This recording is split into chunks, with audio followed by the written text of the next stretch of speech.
Hello, welcome everyone. Really delighted that you could join us for the conversation this afternoon on researching for climate justice. This is put together by a number of community partners that we'll share with you later. I'm joining you from the territories of the Musqueam, Squamish, and the Tsleil-Waututh peoples. Before we have our panelists join us, I'd like to begin by inviting Reuben George from the Tsleil-Waututh Nation and the Sacred Trust to share some thoughts with us. Please welcome Reuben George.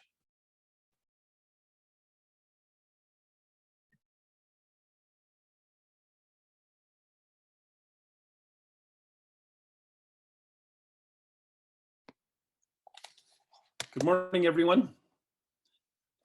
Happy to be here. A lot of really good guests. And I'm sure you're going to be informed really well with all the good work that everyone's doing.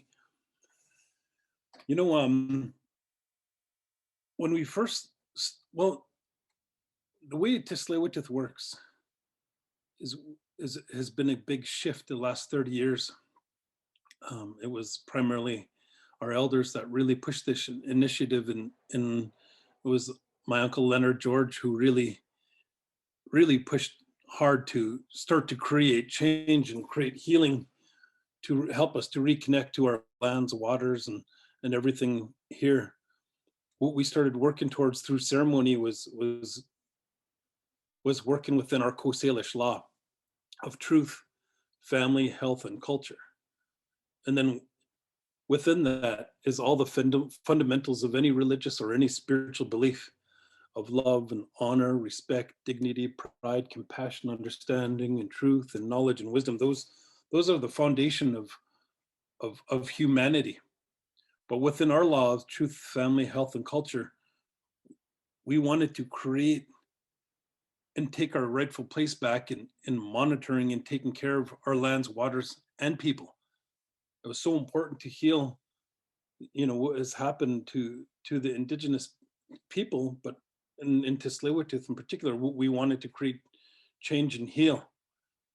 And you know, then this pipeline came along, and we sat down with the elders again, and one thing that they asked for was to help them to understand our law.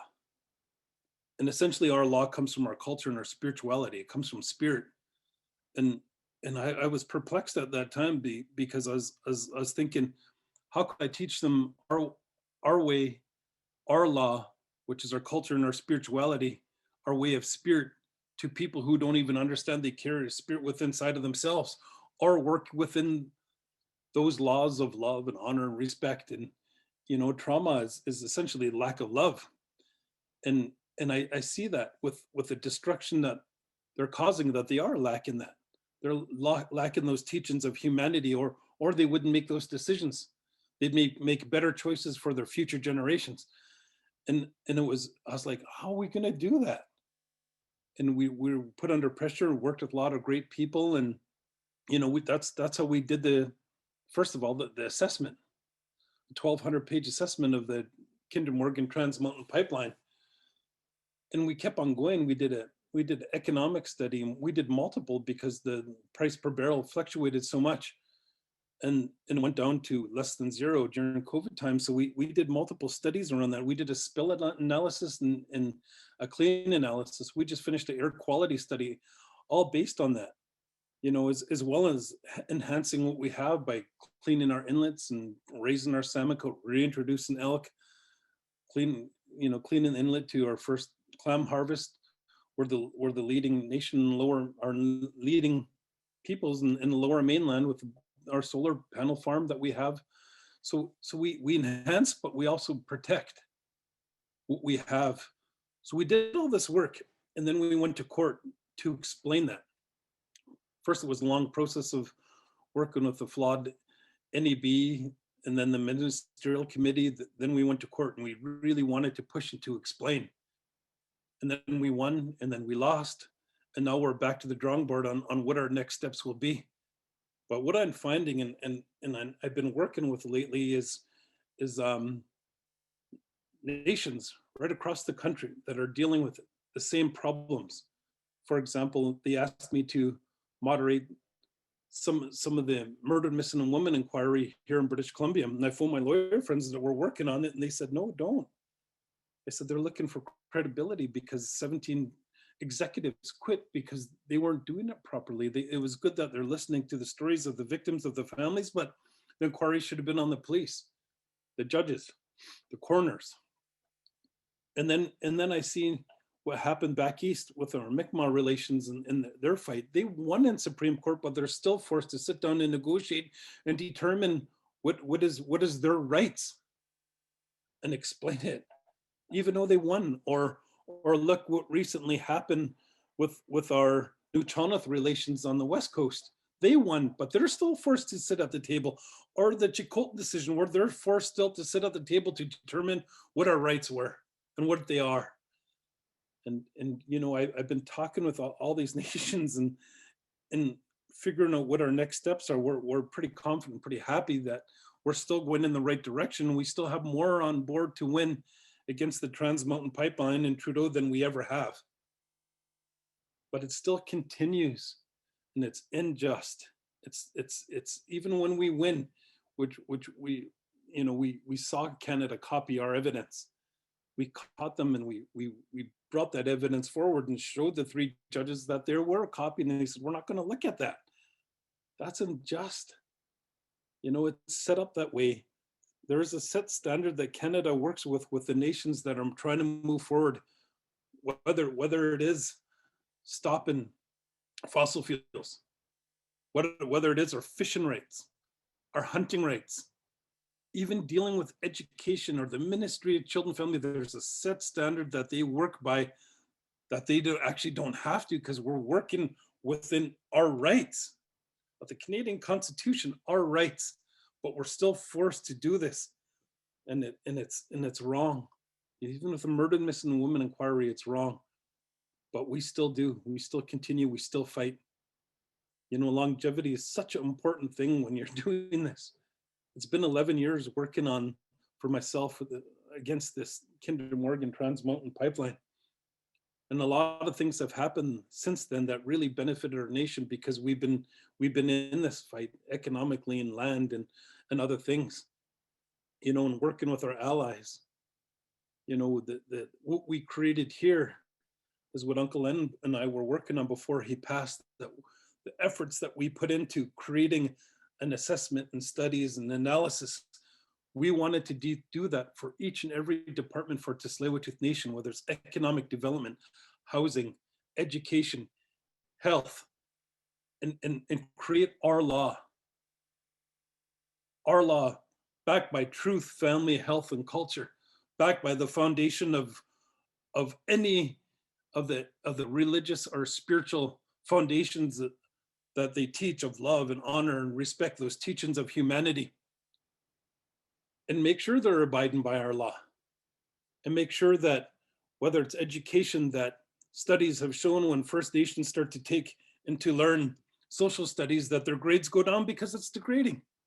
Even went to the doctor not long ago, and I was talking about my DNA testing I was going to do to figure more closely at what my metabolic typing was, to look at what is the healthiest thing that I could do for myself to have a longer life. And she goes, oh, I get it. You're a hunter and gatherer. And I said, you know what? It's more than that. And I'm going to educate you on that right now. 65% of what you might prescribe from me are medicines that were created in the Americas and that were created for antibiotics. I said, 80% of the world's food comes from the Americas. So medical practice, all this, I went on and on and on and on. But even that has to create change.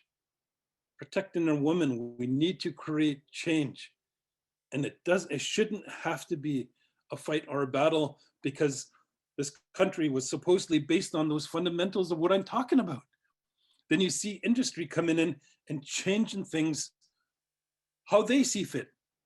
Even going back to what I said, the National Energy Board, Stephen Kelly put in 20, as you guys know, 20% of Kinder Morgan's application asking to create the Kinder Morgan pipeline to the National Energy Board, then was hired by the National Energy Board, created a ministerial committee with people that were to fix that mess. The committee also had people that were ex-employees. Those things we need to recognize and educate. And that's why we did all those things that we did. We created allies with our neighbors, the Squamish. We created allies across North America and the United States and around the world with a lot of you people that are working here. We did tours, we did town hall meetings, we did concerts to educate people. And everything that we did, you know, we believe it. And what our allies did counts. And it even came down to those beautiful little hummingbirds, those little hummingbirds that we're working so hard to protect. We believe in part of our law is like, you put any two elements together in a ceremonial way, it could give birth to a spirit.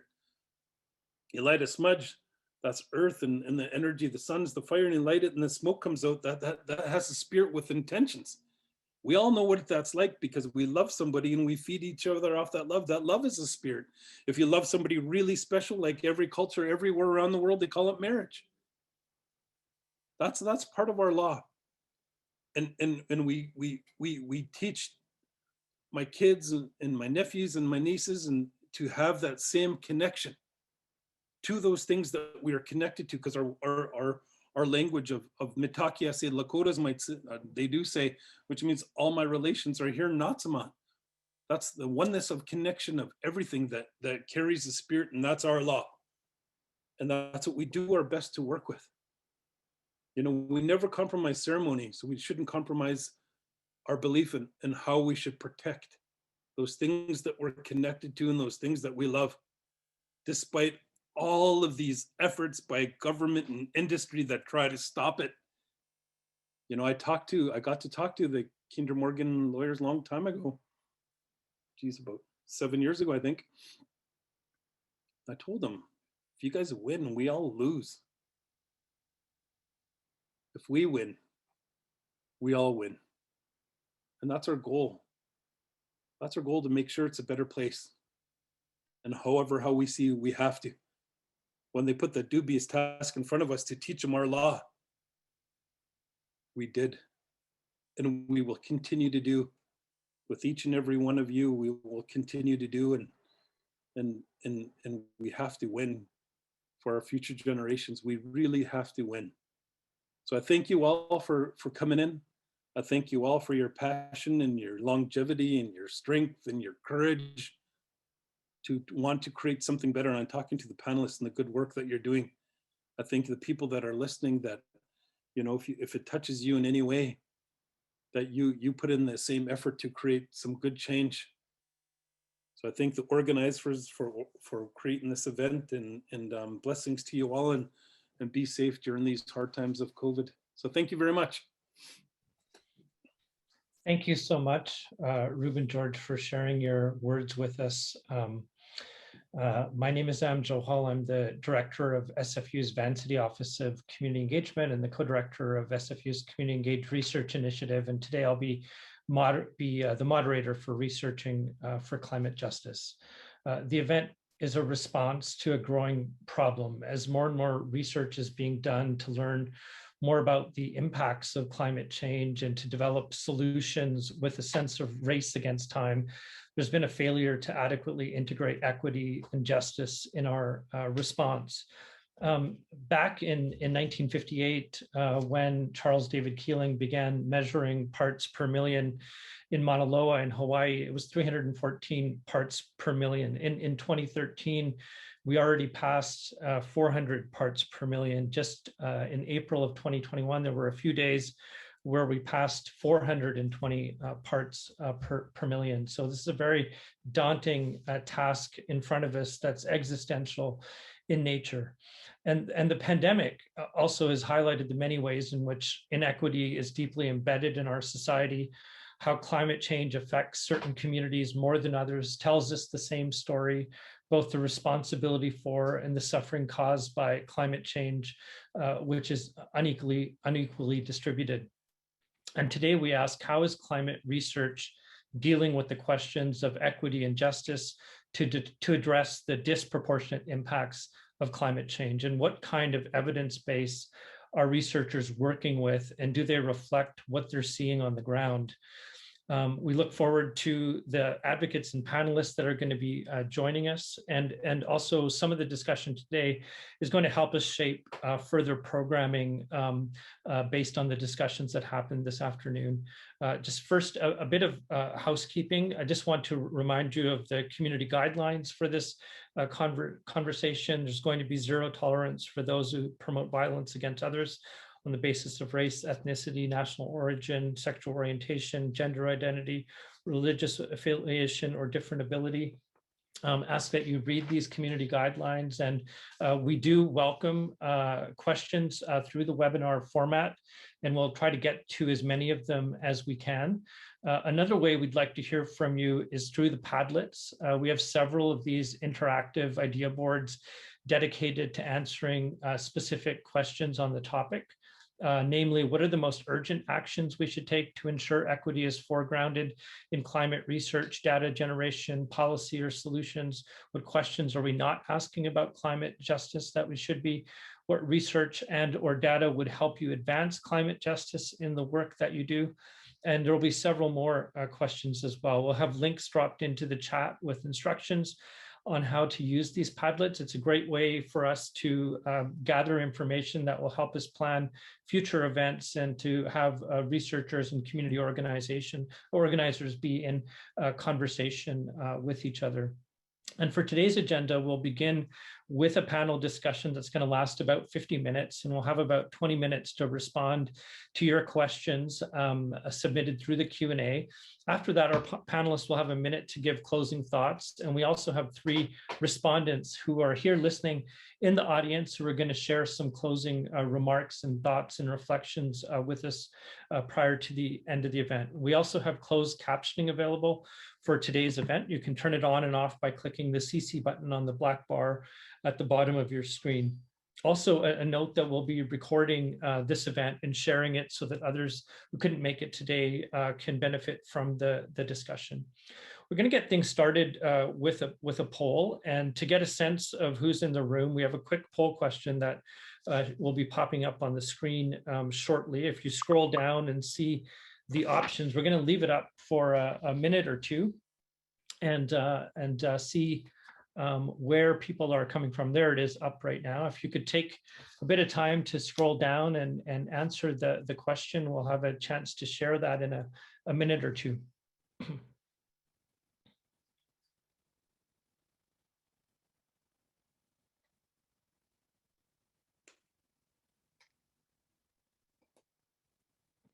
We'll leave it up for just 15 more seconds or so.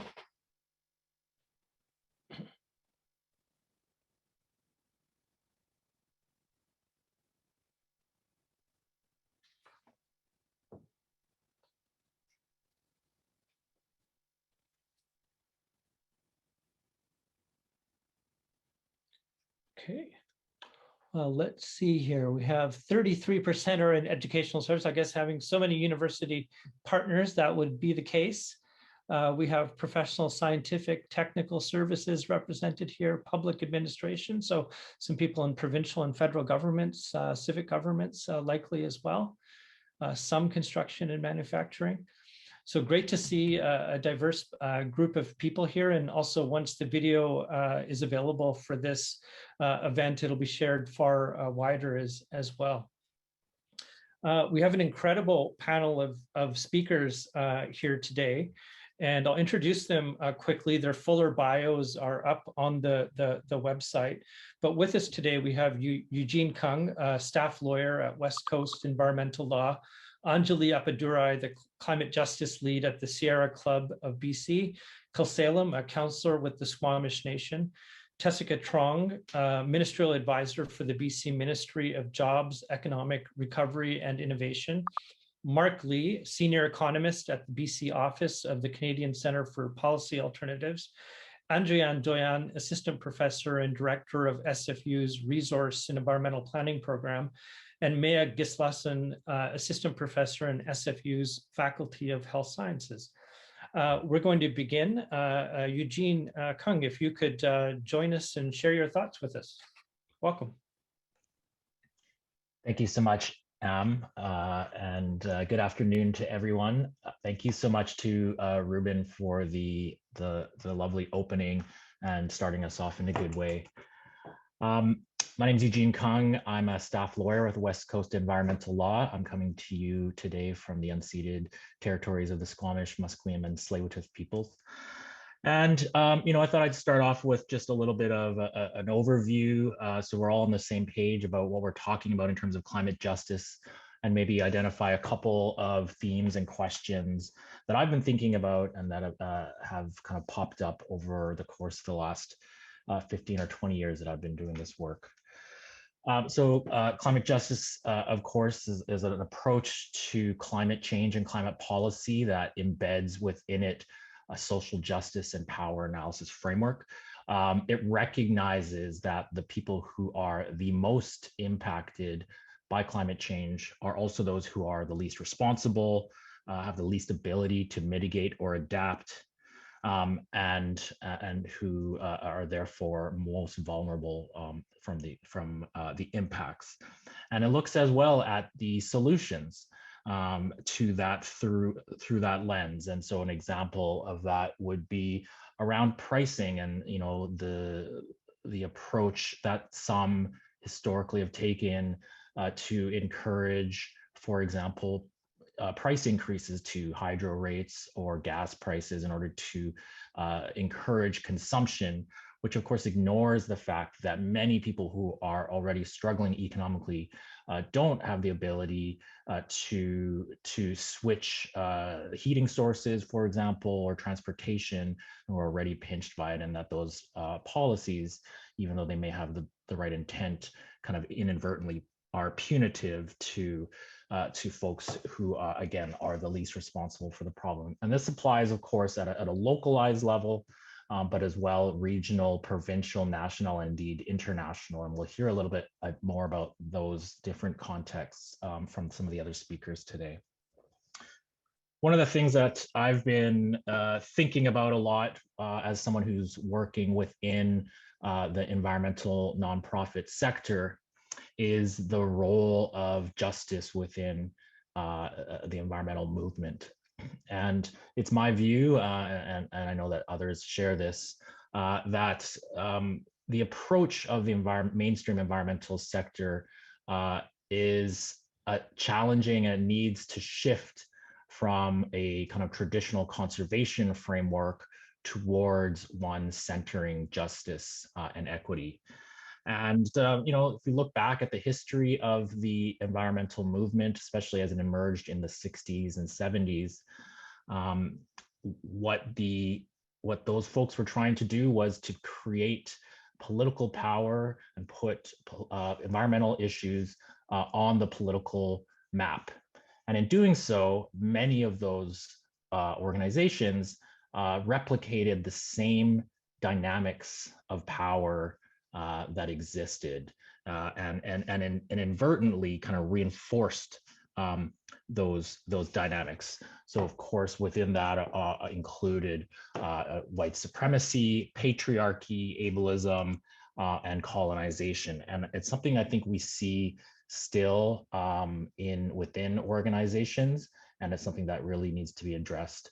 And I would say that applies to many other institutions as well, including relevant to this conversation, academia.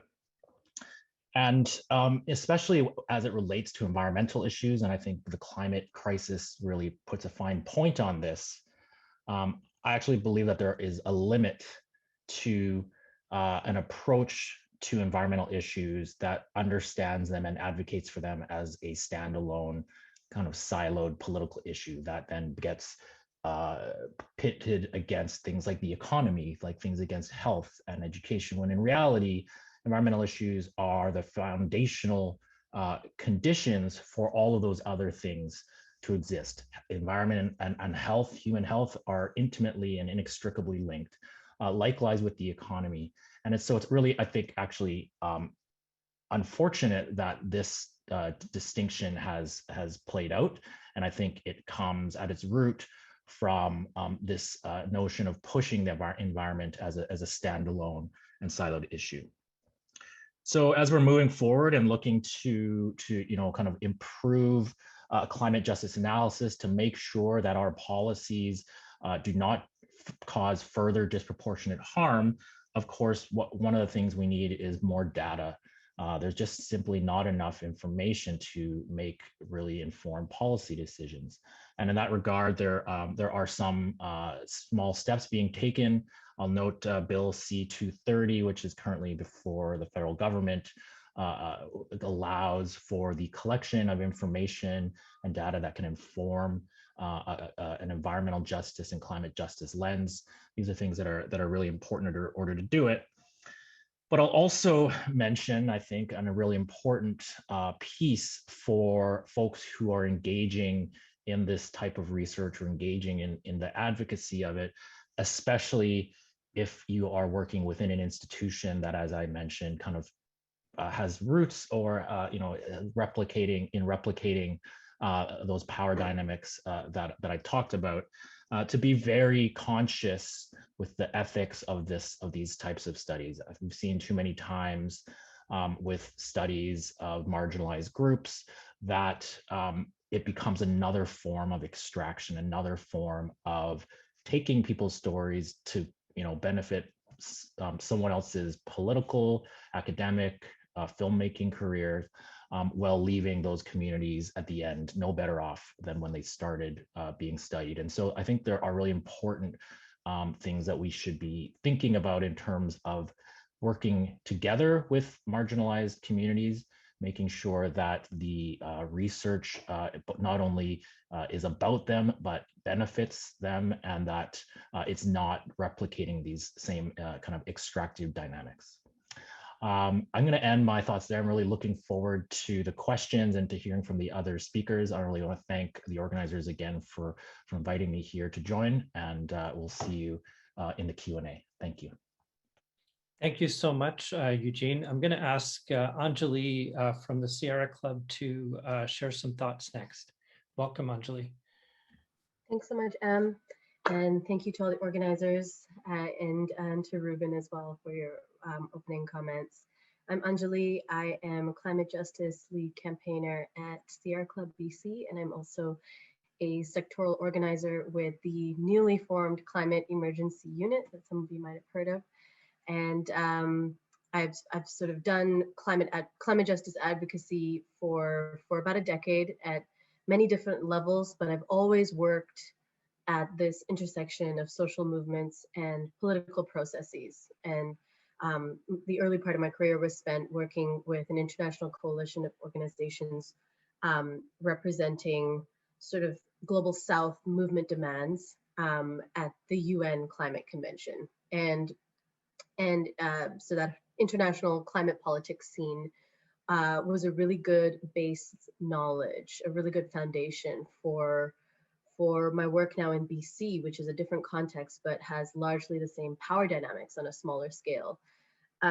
What I learned from international climate politics is that it's the issue of climate change and the burden of emissions reductions is so inextricable from geopolitical issues, colonialism and power dynamics, and a struggle with this global economic world order that has proven to be unsustainable and devastating to the majority of the world's population. I'll just run through a couple of the lessons, and just building on what Eugene said. Eugene gave a really great base. I just wanted to, if we're talking about equity and the need to include equity in climate solutions, I just wanted to talk a bit about the root causes of this crisis, these intersecting crises that we have on our hands, and how the way out has to include this, has to have a really diverse form of equity at its base.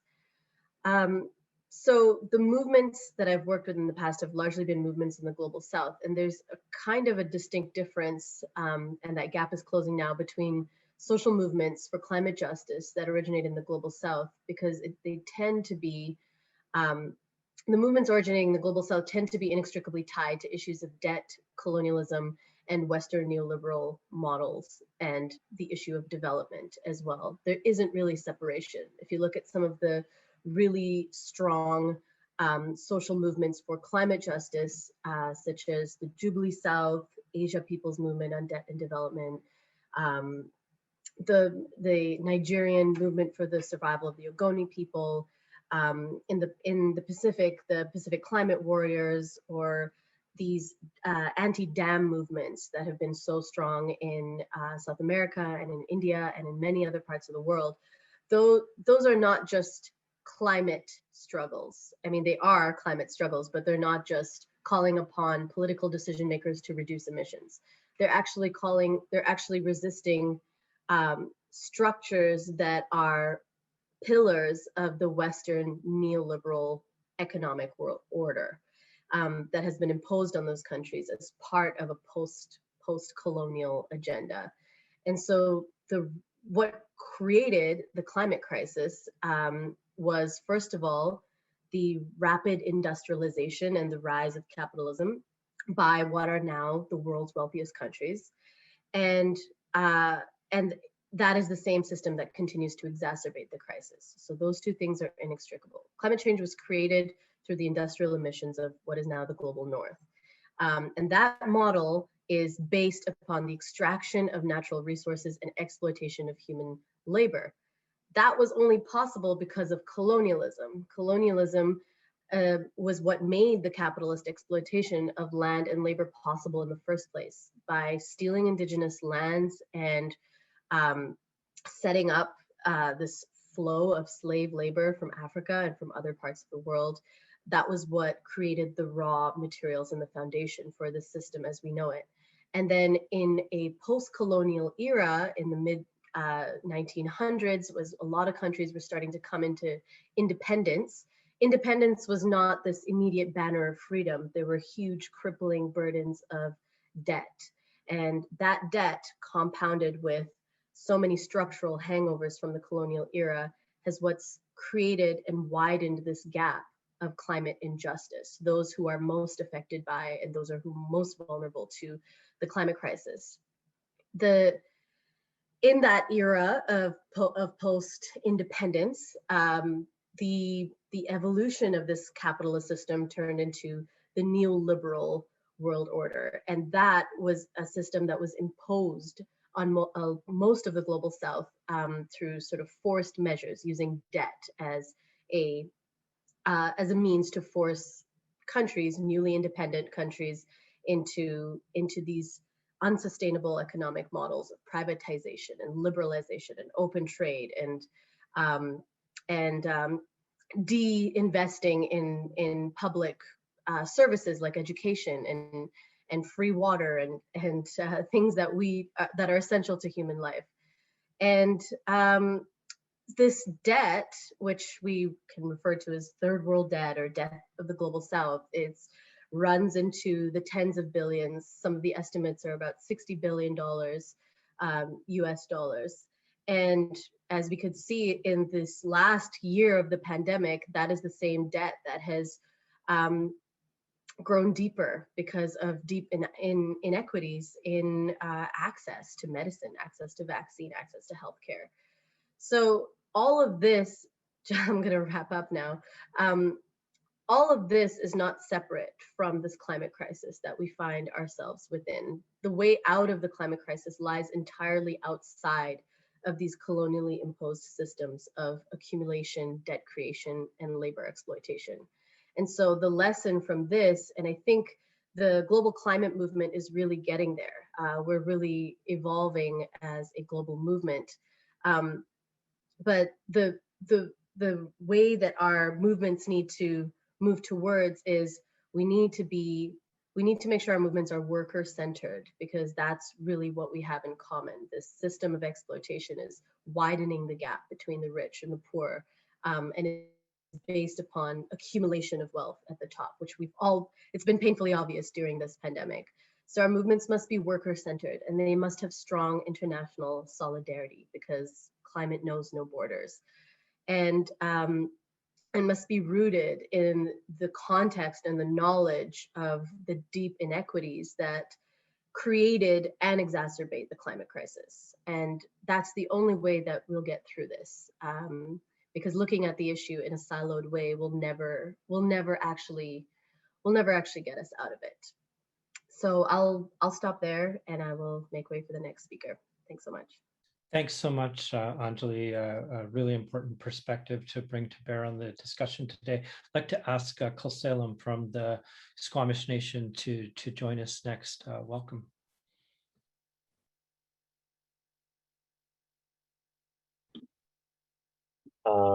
Hi, everybody. I'll introduce myself and my language briefly. Tanoia Pancia Siamchit, Nelt Ans Salem,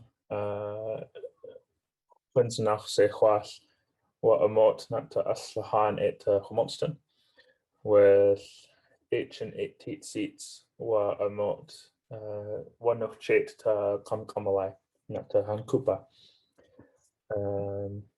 And good afternoon, everybody. My name is Salem, for those who don't know me, elected leader with the Squamish Nation, as well as the spokesperson for the Squamish Nation. I also serve on a number of other roles internally in the organization as the chair for our Planning and Capital Projects Committee, deputy chair for our Rights and Title Committee, chair for our Language and Cultural Affairs Committee, and a few other committees. Oh, and deputy chair of our Climate Action Task Force. I'm also a member of the BC Climate Solutions Council, serving now into my second year. And then I've also sort of worked at provincial and federal or national levels around advocating around climate concerns from First Nations governments to both the federal government and the provincial governments, and then also working with municipal governments on some of the collaborative opportunities there. My sort of approach around climate action is filtered through probably a few lenses. First and foremost is that there are choices that we need to make today that will impact the quality of life for both my people, the Squamish people, and many Indigenous people, and then also many Indigenous people here and abroad, as well as a lot of our societies and countries and communities around the world, that it is a sort of existential issue of our generation and requires a level of commitment and thinking to act now in ways that we probably won't see the benefits of from a long time, which is often very counter to the cycles of our political economy in most of the Western democracies, because of the political economy that is focused on sort of short-term electoral cycles, whether 2 or 4 years. There isn't a lot of incentives for sort of long-term planning or thinking, although that is changing as we see increasing impacts of climate shifting the public perception on the importance of climate action. So for example, in places where there have been significant droughts or significant dry spells, significant wildfire seasons, increased climate-related weather events that displace or harm communities and people, we can see that there is a direct sort of public perception correlation of those events with the need to take action on climate. So that's one lens. The other lens is that there is a colossal opportunity to harness the actions that we take right now to benefit our society in a way that helps create more equality and dignity for people who currently are without the same level as others within our society. And that needs to be a worker-focused and a sort of low-income focused approach that thinks about just transition and large-scale sort of government intervention into supporting both workers on the front line as well as communities that would be impacted by the most negative consequences. And then sort of where I try to take those philosophical concepts and apply them into a practical lens is a lot of it is through through understanding of best practices around climate action, capturing the correct or accurate data to measure success in this regard, and then developing plans and targets and implementation strategies that result in success. And that in that lens, whatever that is decided upon in there needs to be things that would materially benefit people. That our policies around climate action have the opportunity to materially benefit people in communities in our society that have not historically benefited. And there's a way to do that, and that's the opportunity as well. And I guess sort of one way that would not be true is if we just focus on or double down on sort of policies and solutions that perpetuate the inequality in our society as opposed to trying to address the inequality. Both, I think, in our countries, in our province, in our communities, but also, of course, internationally. And then one of the exciting projects that we're working on with Squamish is that we created our own climate action task force. And we're in the process of developing a climate strategy for the nation that will outline 2 categories of commitments and actions that the nation would take. One is actions we would take where we have a high degree of influence and control within our jurisdiction as a government. So whether that be within our own internal policies or external facing policies, whether that be through our relationships that we have within the territory where we have a significant amount of control to influence the outcome. The second category is areas where we have influence, but not necessarily control, but we make policy commitments and policy statements around what our vision for our territory is to reduce greenhouse gas emissions in line with the IPCC report. So that's the strategy document that we are working on developing for the nation, which will guide our negotiations with other levels of government. It would guide negotiations with other proponents. It would influence our position that we would take with regard to the activities of governments operating in our territory or their agencies like crown corporations, municipalities, etc. All in line to reduce carbon emissions and greenhouse gas emissions in line or exceed the target set out by the IPCC report to maintain a habitable climate for humanity, and more than just humanity.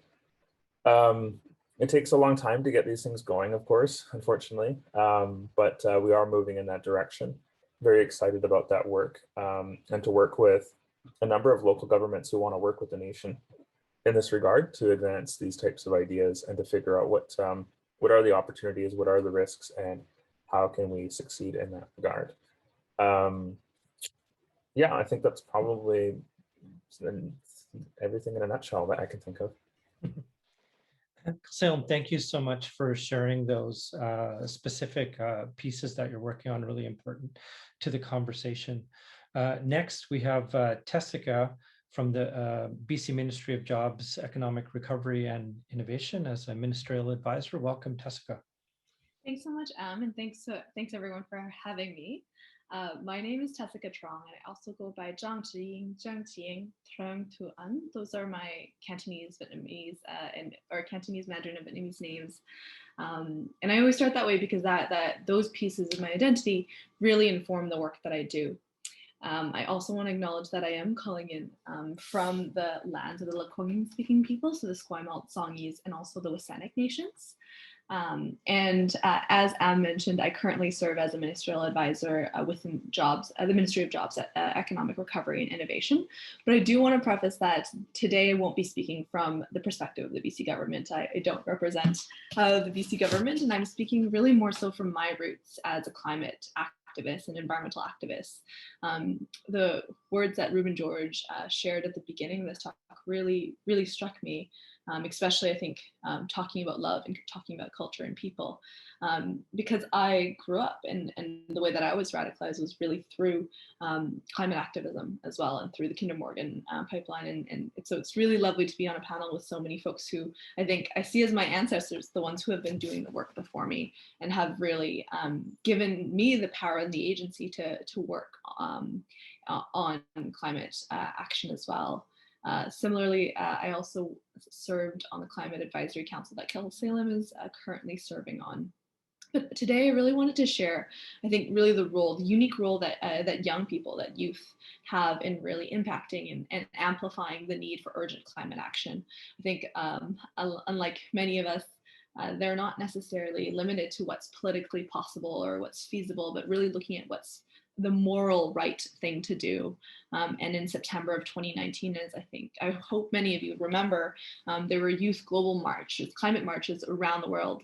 In Vancouver alone, I think over 100,000 people showed up in the streets, pouring out to show their support for the dire and urgent need for climate action and for just climate action. That brings us intersectional lens, as many of the previous speakers have been sharing about on the call today. And I guess before I did this work or joined as a ministerial advisor as well, I co-founded an organization called City Hive to really engage young people in the planning, design, decision-making in their cities and their communities, with a focus on environment and sustainability, because I think undoubtedly policy decisions that are being made today disproportionately impact young people because of the timeline and the scale of these policy decisions, but also how long it takes for programs and actions to be in place, right? So as we're doing climate planning right now, we're talking about 2050, we're talking about 2040 and interim targets to 2025 and 2030. But these, it's really important, I think, as you're doing your research and for students, as you're doing your learning, to incorporate your own voices, but also to incorporate the voices of young people and communities that are most marginalized, who have been systemically excluded from these conversations, and yet disproportionately are impacted by policy decisions around climate. And in our work at City Hive, that's what we constantly strove to do, was to build bridges between cities and civic institutions, governments, whether that be at the federal, the provincial, the municipal level, and young people who wanted to have an impact on policy, who had so much lived experiences and perspectives, and energy and passion to give, but didn't necessarily know where to channel that energy and to have an impact, particularly in the climate space. And so I would invite you to figure out how to, as researchers, for those of you on the call joining us, who come from that perspective, how you can really engage young people, but also folks from other marginalized communities who have been traditionally excluded. I would also say, really, to echo Eugene's point around research and the ethics of it, because so often there's a history of coming into organizations or coming into communities, particularly marginalized communities, and doing research on as opposed to doing research with. And so I think many of the principles that he talked about around compensating, hiring and paying, recognizing alternative forms of knowledge, and that knowledge doesn't just come from folks who have letters after their last names, but there are elders who have so much to teach and to learn, but from a Western way of knowing, often have been not recognized, silenced, and undermined when they've spoken up about the issues that they really care about.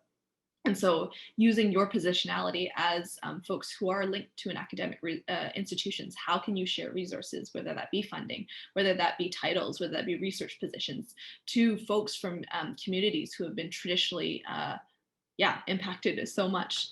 And then I think this piece around, it seems really, really, really simple, but around consent and communication, really around asking permission around data usage, what data is collected, how that data is protected, stored, how the research, the outcomes of the research as well is shared to community, and particularly designing your research so that from the beginning, you're asking communities, how can your research really support communities to amplify and to build the case for the solutions that they need? So how can your research actually be in service of communities that are at the front lines of not just fighting climate change, but also being impacted by many of these major decisions that are being made. So I think I'll end, I'll pause my comments for there, and I'll pass it back to Am. But thanks so much for having me, and looking forward to the panel conversation afterwards. Thanks so much, Tessica, for taking the time and joining us today.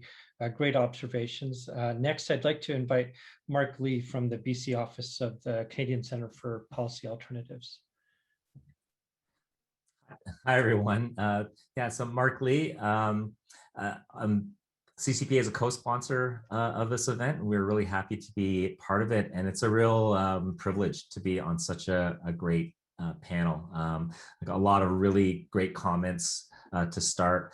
I thought what I would do is talk a bit more around the research process in a broad sense related to the work that I and CCPA did on the Climate Justice Project.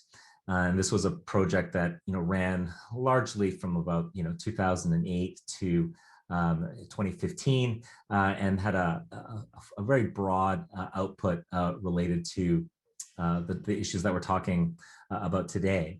The Climate Justice Project in its early days was really informed by the previous Liberal government under Gordon Campbell. So the story goes that in 2006 he brought a bunch of climate change books with him on his Hawaiian vacation, and then came back full of zeal and launched in the 2007 throne speech a whole of government approach looking at climate action for British Columbia that culminated a year later in the province's first climate action plan, and of course the BC carbon tax and a number of other measures.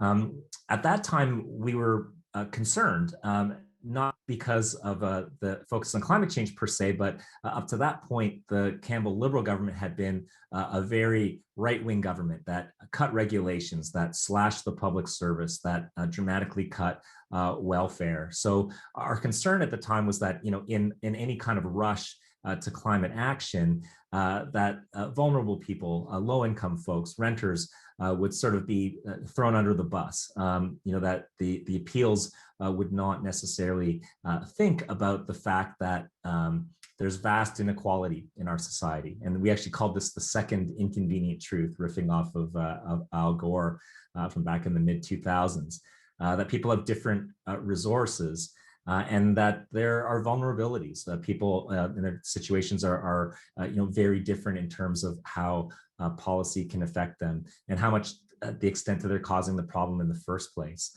And we felt that if we didn't do these things, it wasn't just that it was morally and ethically right to consider those perspectives, but that if we didn't do that, then we actually risked losing political support for any project going forward on climate.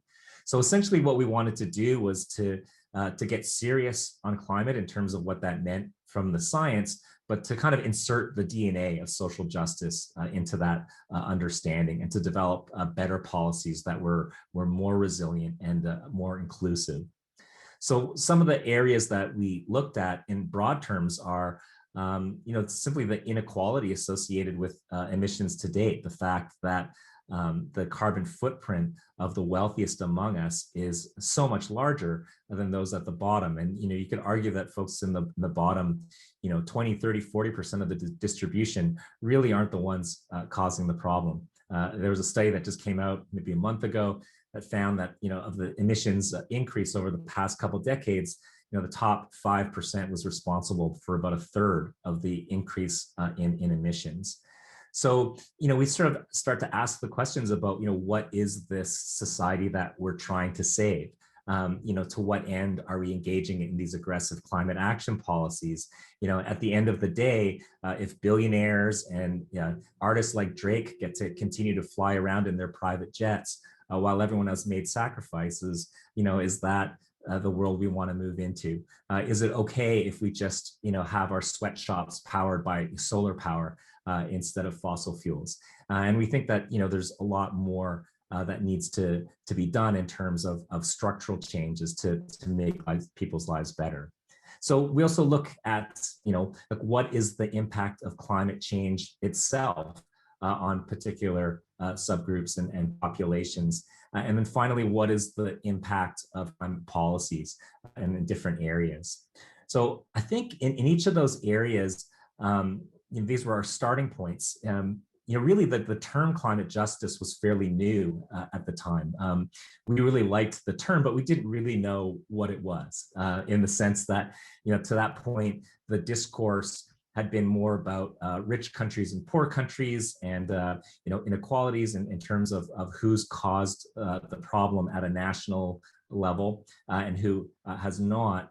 But what those policies and what that climate justice concept looked like at a national or subnational level, we didn't really know. So climate justice was sort of an empty container, and the job of our research project was to fill that container with content. And I think the conversation we're currently having around bringing justice, equity, diversity, and inclusion issues into the conversation builds on that work that we were doing, and is at almost a similar process where, from a research perspective, we have these broad ideas of what we want to look at, but it's kind of an empty container in terms of what it looks like.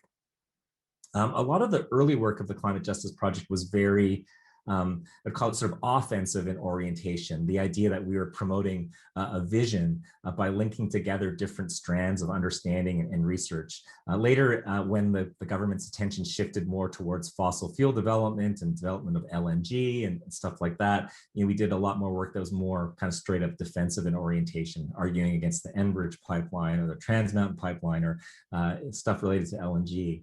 But I'm really proud of the kind of more visionary work that we did around different aspects of climate policy. So a few examples, obviously the BC's carbon tax is sort of the signature policy for climate, and having a carbon tax has become sort of the sine qua non of like being serious around a climate policy. But we were particularly concerned about the impacts that might have on low-income households, in terms of the overall incidence of the tax being more regressive, meaning it took a bigger hit out of the incomes of low-income households than higher-income households. So it really matters what compensating measures you make, what you do with those revenues, whether you're spending them on public services or giving a transfer to low-income households to offset their impacts, or if you're just giving them more broadly as tax cuts. So I think we were able to help shift some of the debate to what's now called the Climate Action Tax Credit, which helps insulate low-income households from the impact of the tax on average. In areas like household energy, and Eugene mentioned this already, there's a huge difference between whether you're an owner and you can access the various programs that come into play provincially and federally that subsidize energy efficiency upgrades or fuel switching. Big difference between that and whether you're a renter and you have little or no autonomy over those decisions that get made. So if the policy is just to increase energy prices on the basis that you will conserve more, that can be a pretty harsh tool when you have no capacity to actually change the circumstances that would improve that situation. So, bringing energy poverty into the conversation around BC hydro rate increases is something that Eugene and I worked on many years ago. And I think, we've had some good success with that work. In transportation, simply just shifting to electric cars doesn't consider the fact that a lot of low-income households, ride the bus. And so we don't necessarily want to replace every long trip in an internal combustion vehicle with an equally long trip in an electric vehicle. We want to think about structural changes like shifting to more complete communities so that it's more inherently walkable and bikeable, and that levels the playing field dramatically compared to a car-oriented model where low-income households are often left on busy roadways or highways that are polluted and noisy. We raised a number of issues around green jobs and noting the major transition that needed to be made, and started to argue and develop frameworks for a just transition, and went out into the field and interviewed workers around BC around the unjust transitions we've seen in many other times through commodity price cycles or plant closures and that sort of thing, to try to talk about what are the elements that should be in a just transition framework. In food, we talk about things like hunger and making sure that we have access to food, not just about the footprint of the system. So and then and an overarching issue with all of those issues are linking that to the fundamental injustices of Indigenous people in BC and starting a process of a relationship building around that. So I think these are all areas where, like, in the interplay of these discourses leads to ideas around structural changes that benefit everyone, whether you buy into them or not. I like to joke that if it's so a climate change denier living in a complete community still has an inherently low carbon footprint because of the way that the fabric that person lives in is shaped. And a related idea to that is trying to seek win-win policies that are going to not just reducing carbon emissions, but trying to find wins in other areas as well. So I think all of those ideas can be mapped into the JEDI conversation that we want to have today and going forward. The other final part around the climate justice before I end is to say that it was also a process. It wasn't just the content, but to get there, we brought in a large team, including academics, environmental NGOs, labor unions, anti-poverty groups, and other nonprofits. We wanted to cross-pollinate the knowledge in those different areas in the context of research projects and bring together those synergies.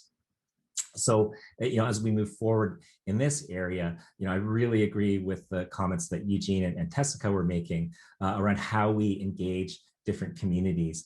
I think we don't really have a good basis of data. And certainly in the Climate Justice Project, we weren't really able to make any strong statements related to racial issues, for example, because simply of the lack of data. So how we go about and getting access to that data, I think is important. I think there's a lot of scope for surveys and focus groups to kind of get a better pulse on how different communities are engaging on these issues themselves or dealing with the fallout. I think there's a strong role also for storytelling to come into this.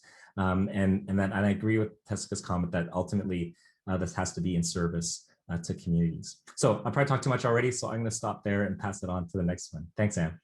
Yeah, thank you. Thank you so much, Mark. Next, we have Andriane Doyan, Assistant Professor and Director of SFU's Resource and Environmental Planning Program. Welcome, Andriane.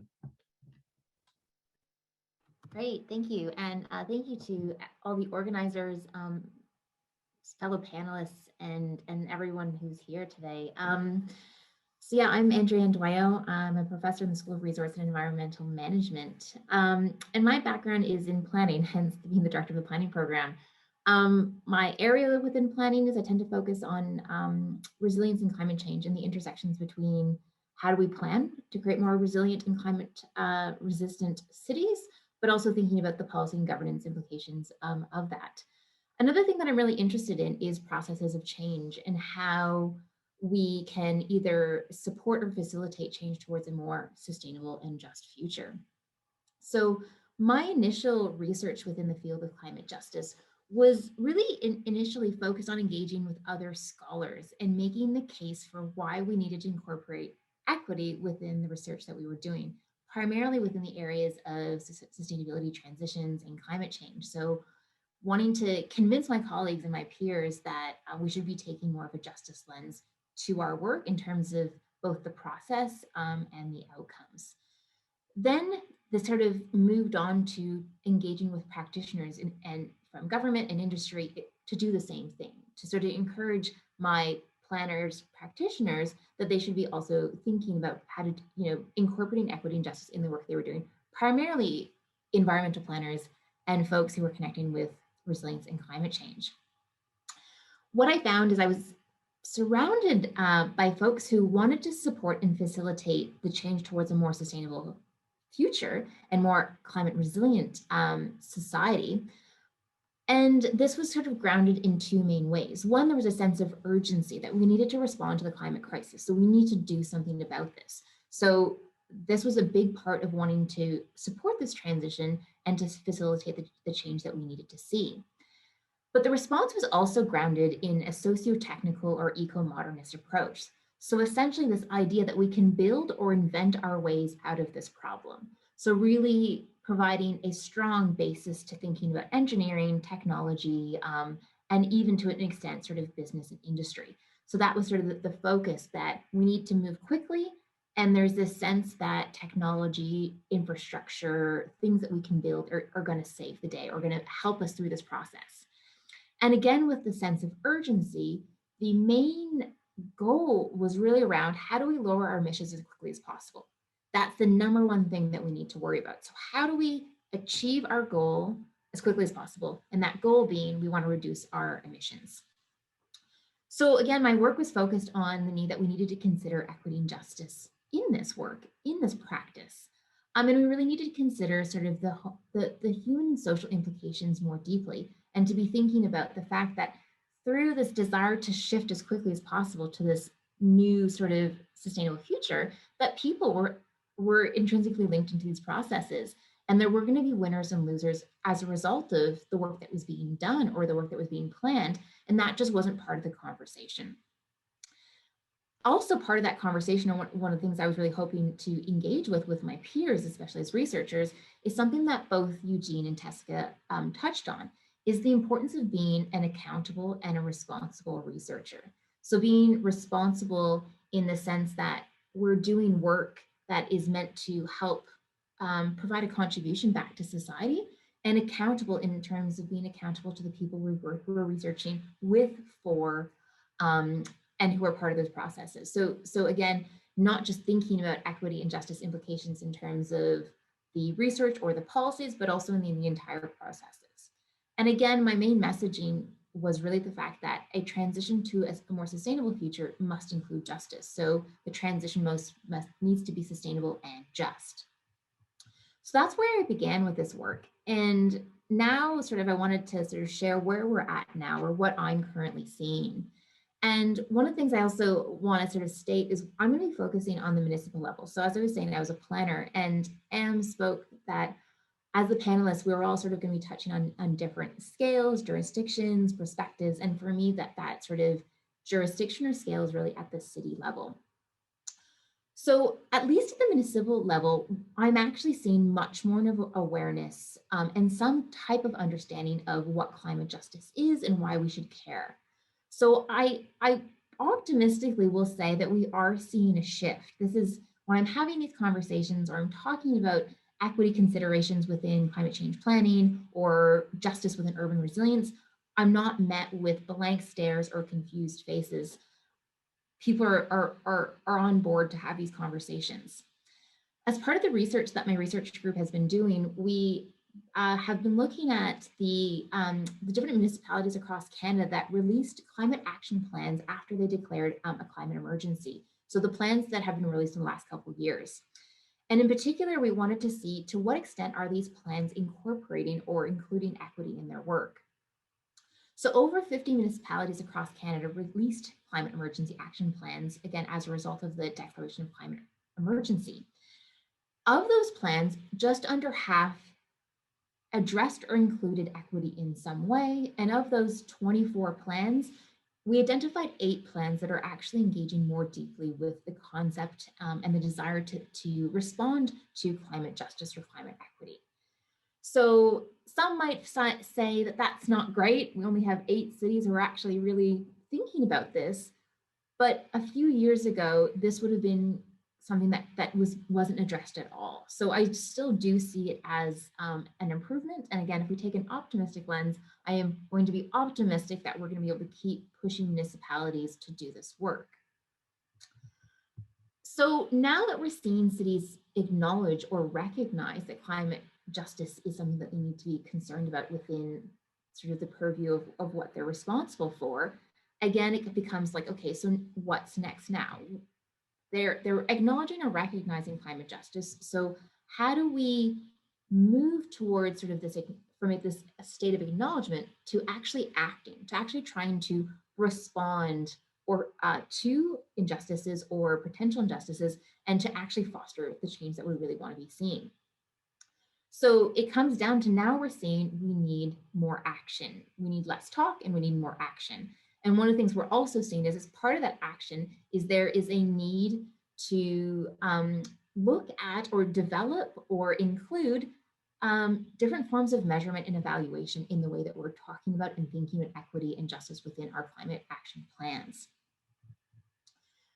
A problem that we're seeing, and here's where I'm maybe less optimistic, is that municipalities are doing all of the work, all of the research to establish climate targets. They're establishing baseline information, and they're establishing clear targets that have specific metrics and milestones across time to reach these targets for 2025, 2030, and 2050. So this is clearly laid out in their plans. And then any measurement of equity is, for the most part, there is sort of text right after sort of this, we want to do an equitable implementation, or this is related to equity, where it says we're still working on what this looks like. We don't have any targets yet. We don't know how to measure this. And sometimes it's explicit in the plans, and sometimes it's definitely more, I guess, implied that they're working through this. But we're seeing a prioritization of greenhouse gas emission reductions, of thinking about sea level rise, but we're not seeing anywhere near that level of attention to any, to the same work when it comes to equity and justice. And I think that's something that we really need to push municipalities to do better. So I think, kind of coming back to some of the stuff that Mark was saying, is that what we're finding is we need to sort of provide more information and more tools, and to have a better sense of really what this looks like. So what we're finding with municipalities is that, again, they believe in climate justice, but they don't know how to go about it. They don't know how to respond, and they don't know how to foster a more climate just future.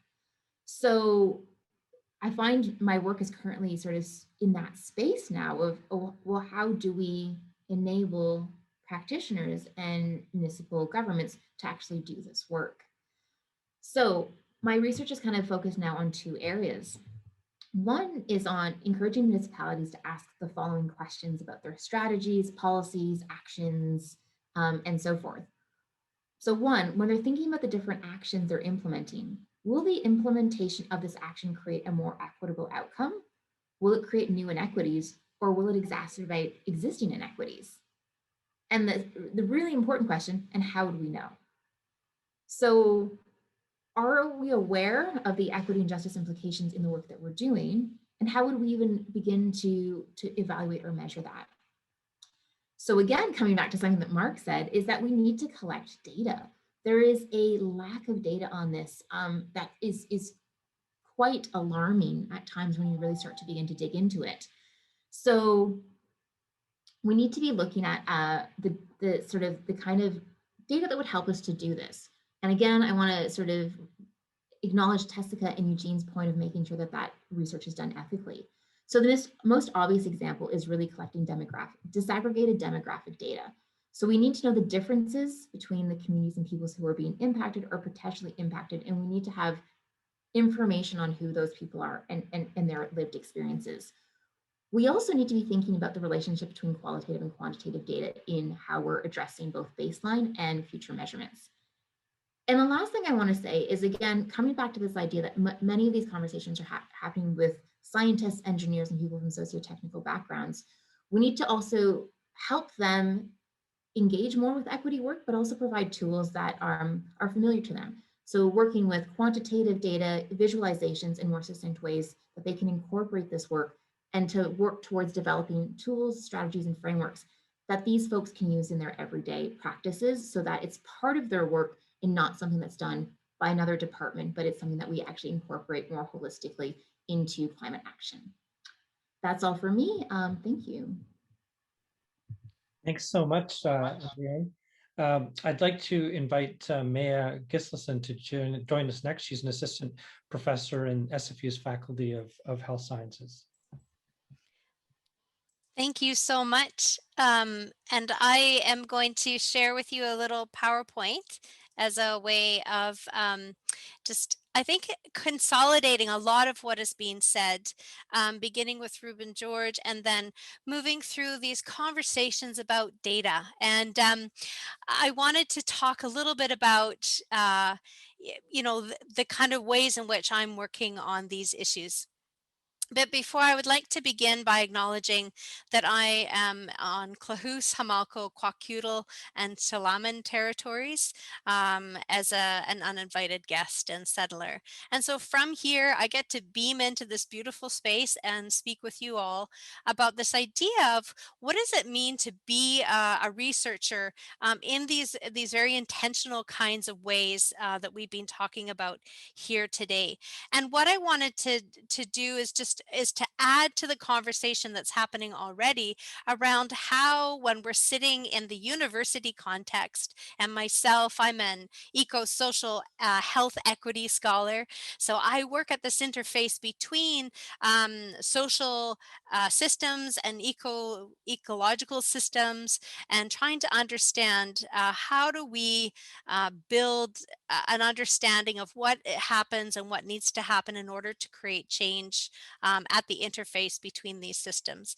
And as you know, I'm one of those researchers who has been I'm sort of the person, one of the people that gets called when we need to know how do we actually understand what are the equity implications of climate change for certain equity deserving groups. And as everyone has said, often when I receive that call, I have to say, and I had said for a long time, you know, we have such a lack of data that we really can't help. And finally, I decided, okay, I do need to figure out how do we gather better data? So I work with teams, I bring teams together that are interdisciplinary. In fact, they're transdisciplinary because they often move beyond the walls of academe not and community to bring in knowledge holders that are from living experience, from traditional places, and so on. I bring those people together with climate modelers, big data specialists, qualitative specialists, but also folks who are tooled up to work on gender-based analysis plus work in equity and in terms of supporting governments in their formation of policy and different programming. And so when we try and actually figure out how do we deal with these silences in the data, we have the challenge of not only making recommendations about how we need to do things better in the future, but we actually have to build evidence now to inform programming. So one of the things that we do when we look around and we just don't have the numeric data that we need is we begin to really advocate for the use of mixed methods that we've talked about already. And that is actually gathered through building case studies and partnerships. And we do this work in partnership with Indigenous researchers and knowledge holders because we are very committed to decolonizing research. And that means we have to see problems differently. We have to understand climate change and even what is an emergency in a very different way so that that is our beginning when we enter into the evidence building space.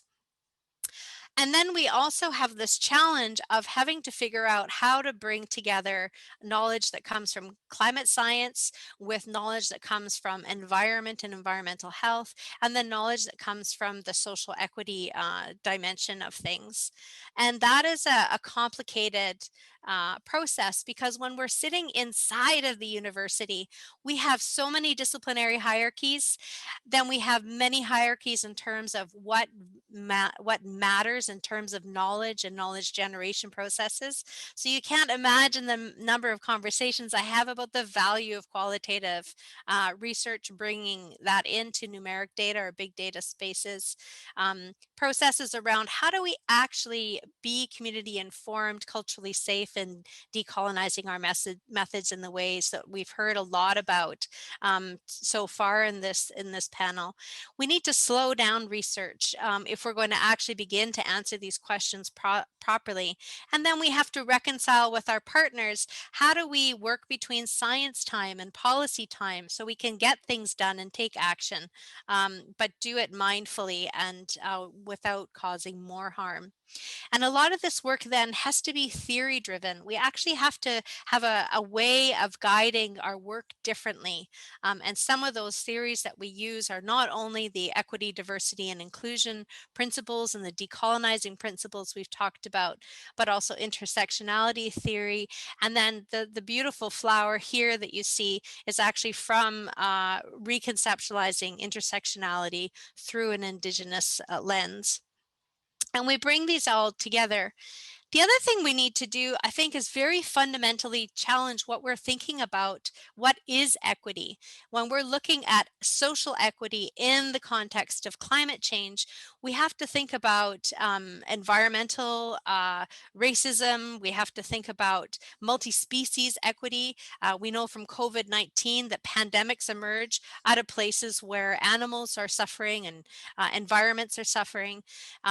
We bring in this intergenerational lens. Very much, what does it mean to work on Indigenous sovereignty as a form of sustainability? How do we bring different justice movements together in integrative and intersectional and intersectoral ways?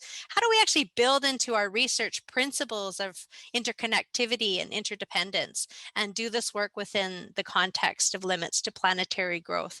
And so we're really trying to think about how do we do a new generation of research in this really mindful way and in the specifics of data.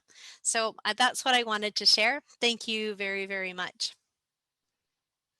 Thank you so much, ma'am. I'm going to invite all the panelists to turn on their screens and join us. We have some time for a Q&A. I'll start off with a question just to get us going, and then we'll move to questions from the audience. Please do send questions into the Q&A, and just a reminder that the Padlet questions are open as well. Thank you so much for sharing all those different stories from your own unique vantage points.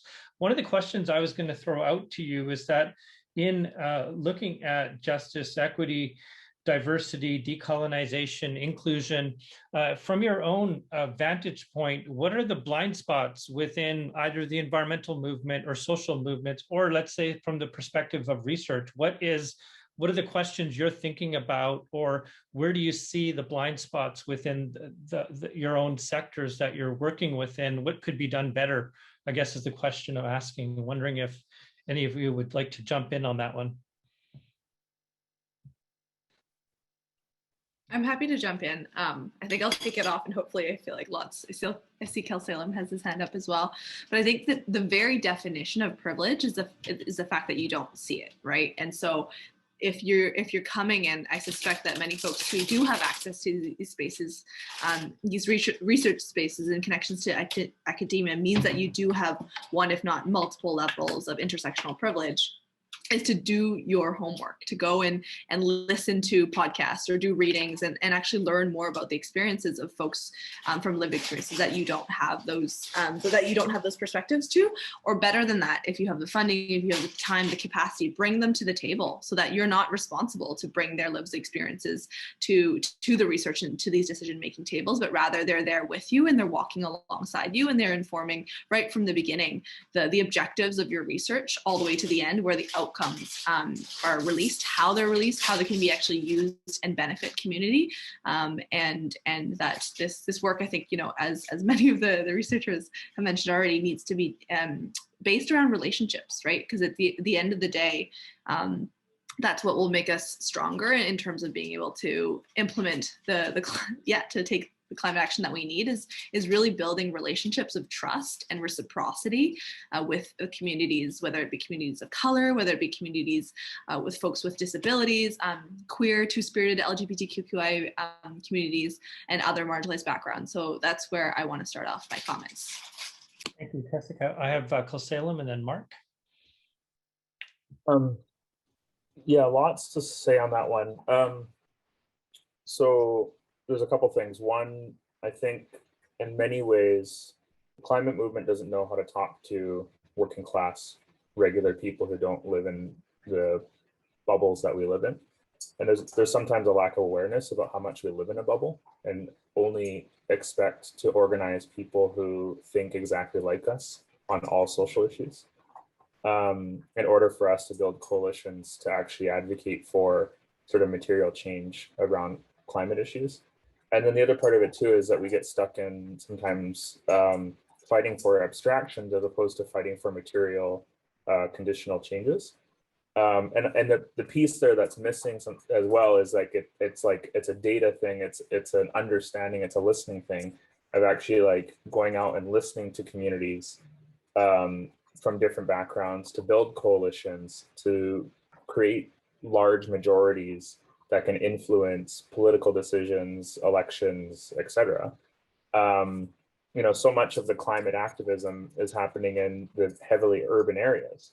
But so many of the ridings that need to be won on climate issues are in the suburbs. And so there's not often a lot of organizing happening in, you know, those suburban communities, in addition to the fact that many of those suburban communities are more racialized, are more working class, don't have as much income as the heavily urbanized, highly educated parts of our country are. And so I think we then act surprised when governments don't go as far as we would like them to, because there's no incentive for them to. They can win the heavily urban sort of ridings through other means, other sort of campaign promises. But there's also like the important need to link climate action to real tangible sort of solutions to the real problems that people are facing, not just sort of abstract ideas. So for example, I've been really impressed with some of the rhetoric and the framing that's happening in the States, where one way that the Biden administration is able to garner a significant amount of public support for really bold climate action. And frankly, like a lot of the policy work coming out of Washington is even bolder than what we're seeing in Canada, in BC or Ottawa. But they're explicitly linking it to jobs. Like every time Biden's administration talks about climate, it's jobs, jobs, jobs, jobs. And that's strategic, because when trying to win over particular parts of the country to advance that agenda and to force the Republicans to have to back down on it, that's a way to get majority support behind some of these ideas. So, you know, there's things like that that I think are important and probably missing from the conversation right now. Thank you. Mark? Yeah, I mean, just quickly to build on that, you know, I say this as someone who I feel has to always just, you know, be self-aware of my own power and privilege and remind myself about that continually. But I do think that, you know, my experience is, you know, on climate is that the NGO world in particular is very white, it's very middle class, it's very urban, and then often narrowly focused on climate or energy issues to the exclusion of other things. I would argue that, you know, what I've seen in terms of more activism on the street tends to be much more diverse, although still has some of those issues as well. But I was really heartened to see, like right before COVID hit down, the national protests against Coastal GasLink, to, you know, connecting fracking to LNG in northern BC and the impact on the Wet'suwet'en. And I thought that was going out to some of the protests there and seeing the diversity of folks represented. I thought that was a really positive step. But in other areas too, like when you go to various public fora that are, you know, sponsored by governments or the academy, those same kind of issues of whose voice, who's able to turn up, who has the agency to be part of that conversation, and whose voice is ultimately getting heard. So I think it's just a matter of us being very mindful of those issues as we go ahead.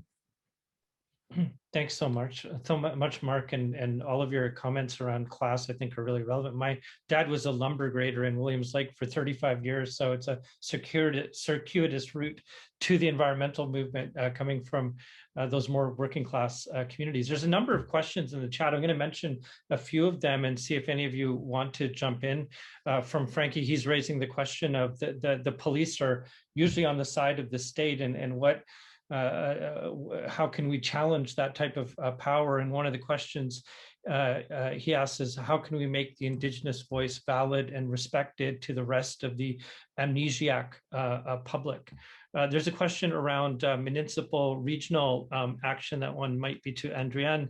How would that policy instrument change be judged as a success? There's some questions around critical race theory, the corporate ties between universities and extractive corporations that fund research. What are the limitations that are placed on the types of questions that can be asked? I'm wondering if any of you'd like to jump in on any of those questions that are in the chat.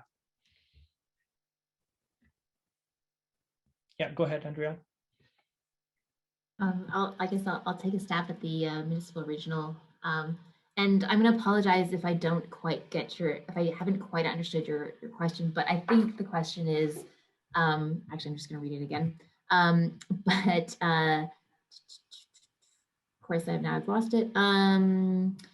I guess it's the idea of how would we know if there was if the plan was successful from a climate equity perspective? What would be the way that we would know, given that I said that we rarely see metrics as part of that climate work.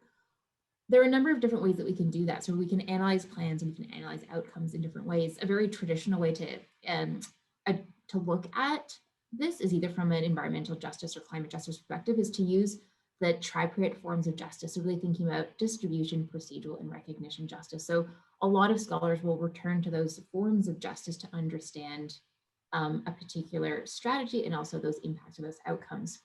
So it's understanding that we think about distribution. So if we're thinking about tree cover canopy or green infrastructure, and we're thinking about the relationship between lower socioeconomic communities and urban heat island effect, we really want to make sure that we're thinking about how do we adapt those neighborhoods so that they are less vulnerable to rising heat in a way that we are understanding multiple layers. So it's not just thinking we need to increase green infrastructure, full stop, but really thinking about where would benefit from green infrastructure and why, and what are the different co-benefits. So actually putting that sort of things into it. And I think some of the things that kind of has been talked about previously is that importance of data. So for me, some of the data is around better understanding the existing populations and their existing experiences. And I think what some of the other folks have been talking to is about building those relationships. But a lot of the plans that include equity and justice don't define it. So that's a problem. So how do we know to keep a municipality accountable to doing something if they don't tell us exactly what they're wanting to do? So you can shoot for an equitable implementation, you can support justice in the work, but if you don't tell us what that means, we don't know if you've done it or not. So something as simple as definitions can also be something really powerful. And governments will shy away from targets and definitions because we can hold them accountable to those things. So if they're not unsure, or if they don't think they're going to be able to achieve those goals, they don't include them, or they make them really, really wishy-washy. So I think that's something else that we need to think about. And then that piece around populations in different communities. We need to have a better sense of what's happening on the ground in order for us to be able to respond. And if we're not collecting certain data sets, we have no idea what's happening. 50% of people in the city of Vancouver bike, walk, or use public transport to get around. City wants to shift that to 75% of the population, but we have no concept of who those existing 50% of those people are and why that other 50% are not engaging in those forms of transportation. So there's a lot of stories behind why things are or not happening. So those are other sort of things that I would add to, again, this information being part of the plan and then us being able to hold cities accountable to those as being a measure of success.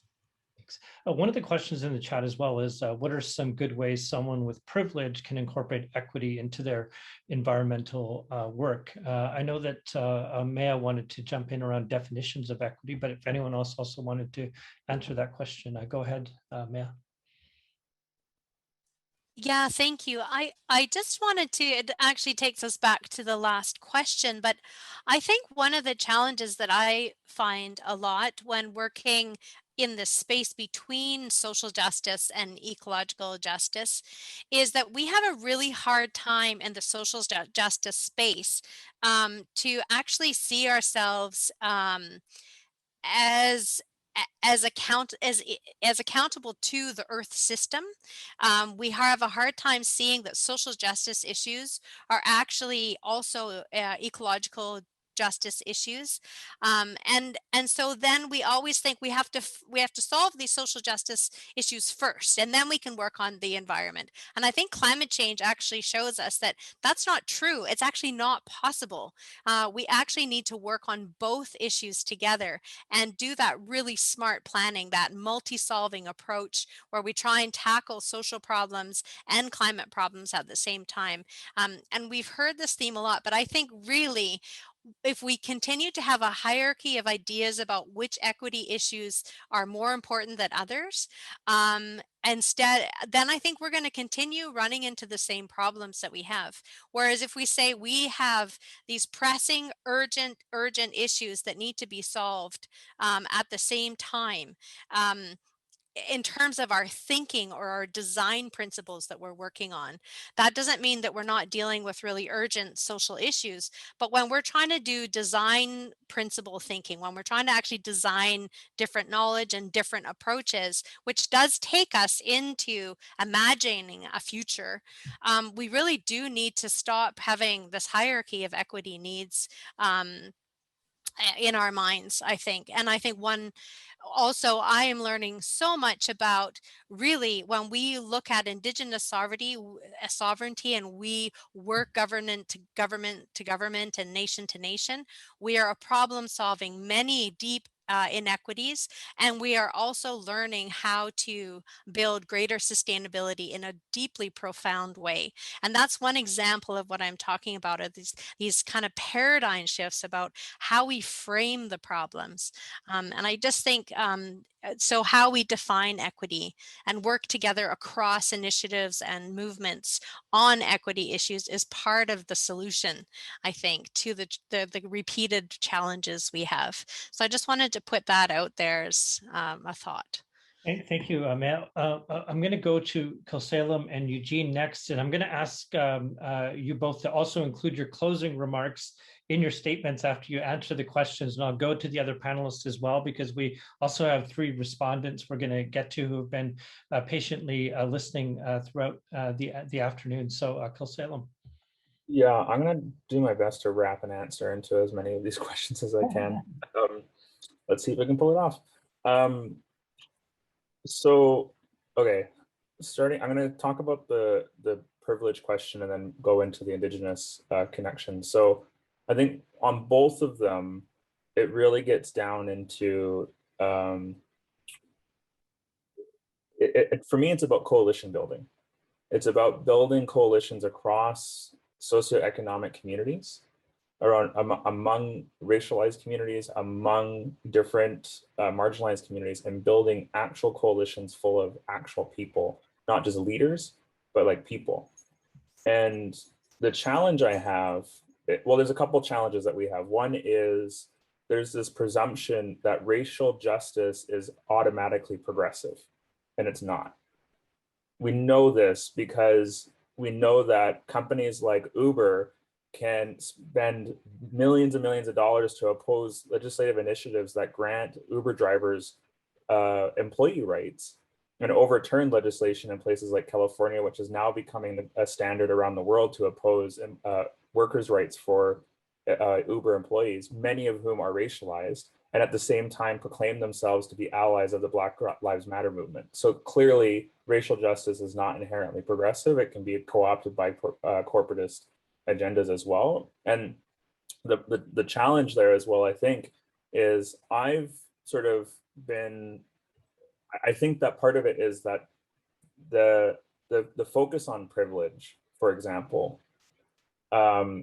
opens up a challenge in terms of us focusing on what we want as opposed to what we don't want. What we want is creating universal dignity among groups that have been oppressed historically or currently, or who have been disadvantaged based off of discriminatory bases, whether that's gender or this folklore of race or even Indigenous people in that sense too. So it's thinking through, like, how do we create a universalist sort of solution to some of these problems and building coalitions that where we all sort of benefit, but also that the people who are disadvantaged in one area, like a particular group of people, are actually given the same level of quality of life or access or resources or ability that certain other groups have always had or have had for a long time. On the Indigenous front, like where we're at right now is that we're at a juncture where we have moved in Canada from an approach of fighting for Indigenous rights that is largely determined through jurisprudence and case law and letting the courts define the law around Indigenous rights. And we are now marking this shift towards Indigenous nations and the public influencing the legislative law around Indigenous rights. And as we continue to evolve that piece of our legal framework in Canada, we can see changes where, you know, we can write the laws, we can influence the politicians to write the laws that determine who gets to file an injunction when it comes to resource extraction. Is it the companies who have been writing the laws for 20, 50, 30 years? Or can it be the Indigenous nations who can file injunctions against companies when they're operating illegally? We're not there yet, but that's the opportunities that are in front of us. And then I think the narrative, back to my earlier point, which is that there is a strong narrative about Indigenous nations being given control and over their territories and resources because it will ultimately benefit local communities and local economies and build resilience throughout their country that ultimately benefits not just the Indigenous people in those places, but also the non-Indigenous peoples in those places, and that we can actually band together between Indigenous communities and non-Indigenous communities to retain that local control and take it away from the international corporate billionaire class that has been extracting resources from our territories for 150 years. So there's an alliance there and a coalition there that we can build together to fight for these sort of universalist solutions to both the climate crisis and the wealth inequality and other types of inequalities. And I'll leave that as my closing comments as well. Thank you. Eugene, I'm going to go over to you. Yeah, thanks. You know, I echo a lot of what Salem had to say. And I think, you know, in my attempt to try to answer a bunch of these questions, one of the things that kept popping into my mind is the worldviews that we're applying to these issues and the way that those are codified and reinforced through legal tools like legislation or jurisprudence. And what we've seen very much is that the kind of extractivist neoliberal worldview is very much embedded within Canadian law.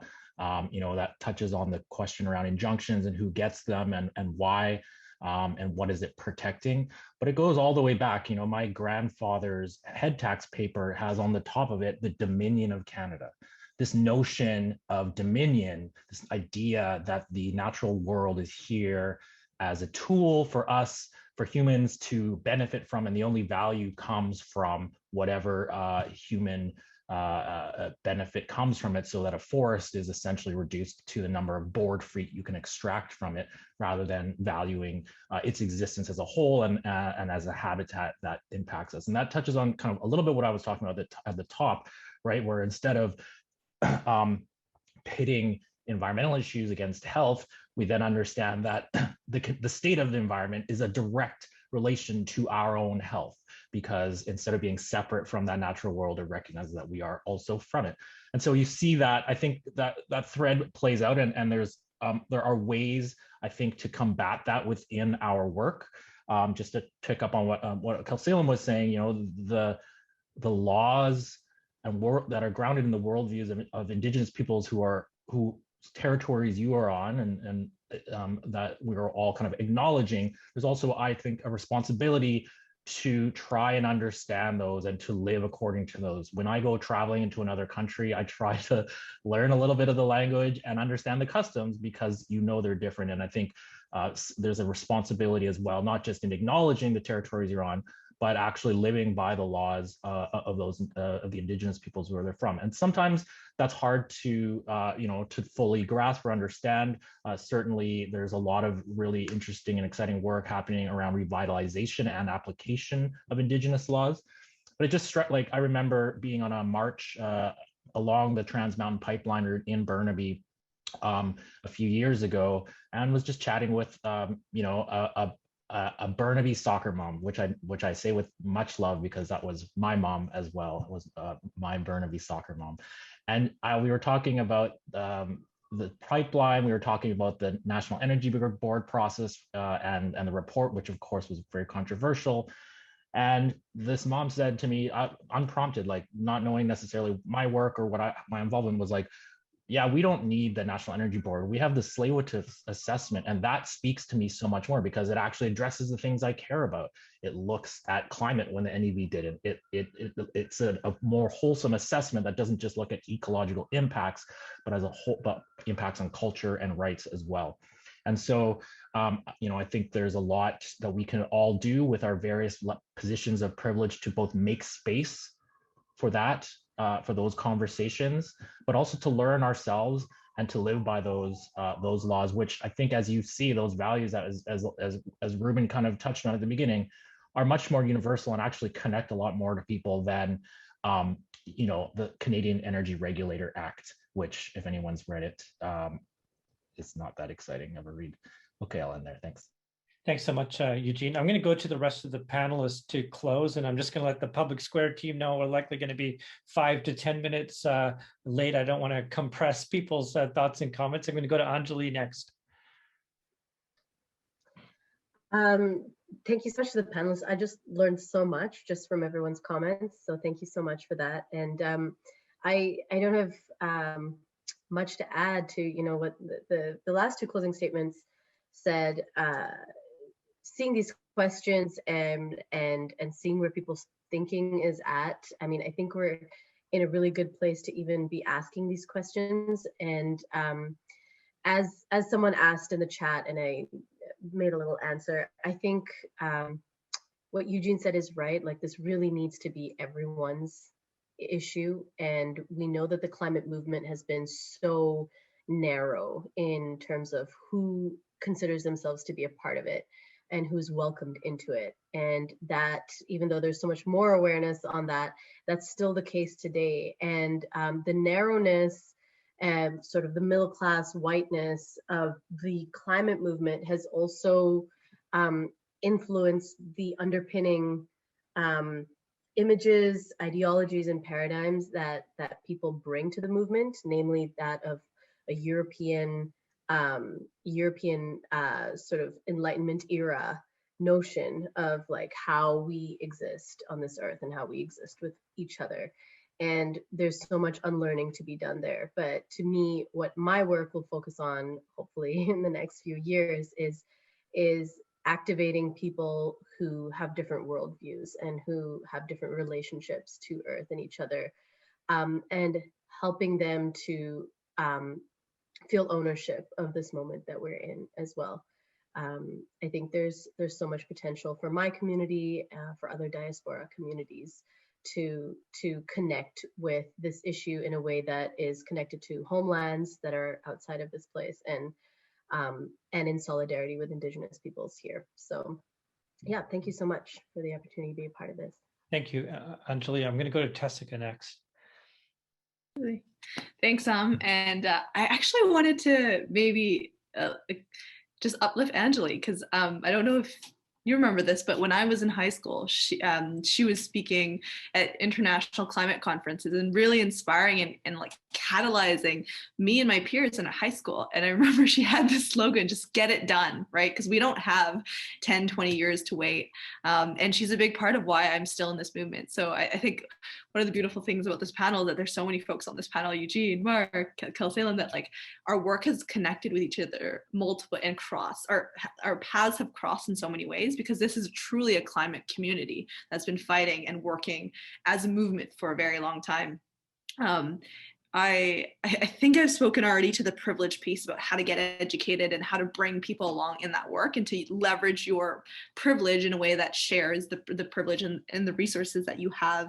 I just want to end off in terms of that piece on sharing that, like, if you are coming from a place of privilege, you have the choice of opting in or out, whereas those of us who come from communities that have been systemically marginalized, regardless of whether we want to choose this fight or not, it's thrust upon us and on our communities. And so that's something that I really do want to share and uplift.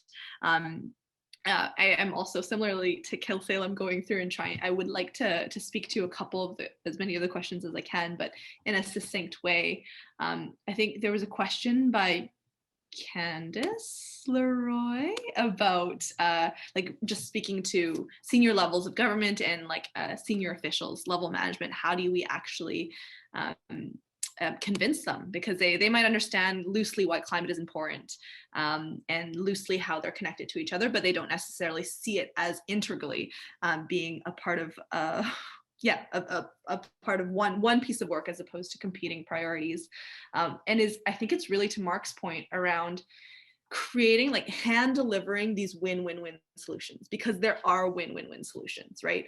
That so that folks don't have to choose between what's the most cost-effective thing, what's the most accessible thing, the easiest thing for them, and also the climate, the thing that's best for the climate. And so I think when we, like, just to give some concrete examples around, like, public transit, right? That is a solution that benefits folks who might be most economically disadvantaged to begin with, don't have access to a vehicle, but also is better for the climate, and also provides a transportation solution. So, like, investments in those, looking at those types of solutions that really create social good, economic good, and environmental good at the same time are critical, because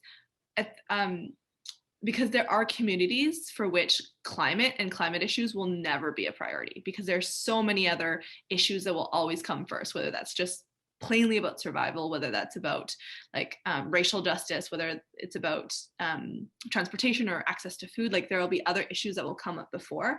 And so it's about finding solutions, as Salem talked about, that connect back to their day-to-day lives, how they get around, where they live, what type of food do they have access to, what type of energy do they have access to. And I think as researchers, and also as folks in the community that might be at a system, at a level where we can impact systems, it's about shifting systems. Let's be hard on systems and soft on people to bring people along, but really push to change the systems that we're part of, so that these win-win-win solutions are there.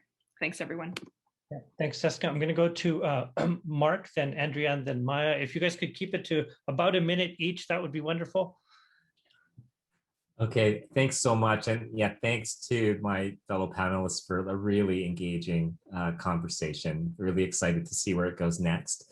One of the things that we did in the Climate Justice Project was bring out the inequality dimensions of climate policies, and I think in the absence of data, the way that's gone is to say, well, on average, women have lower incomes than men, so if things are bad for low-income people, then they're worse for women, or they're worse for Chinese Canadians or South Asian Canadians. And so we do need some data to kind of break that apart.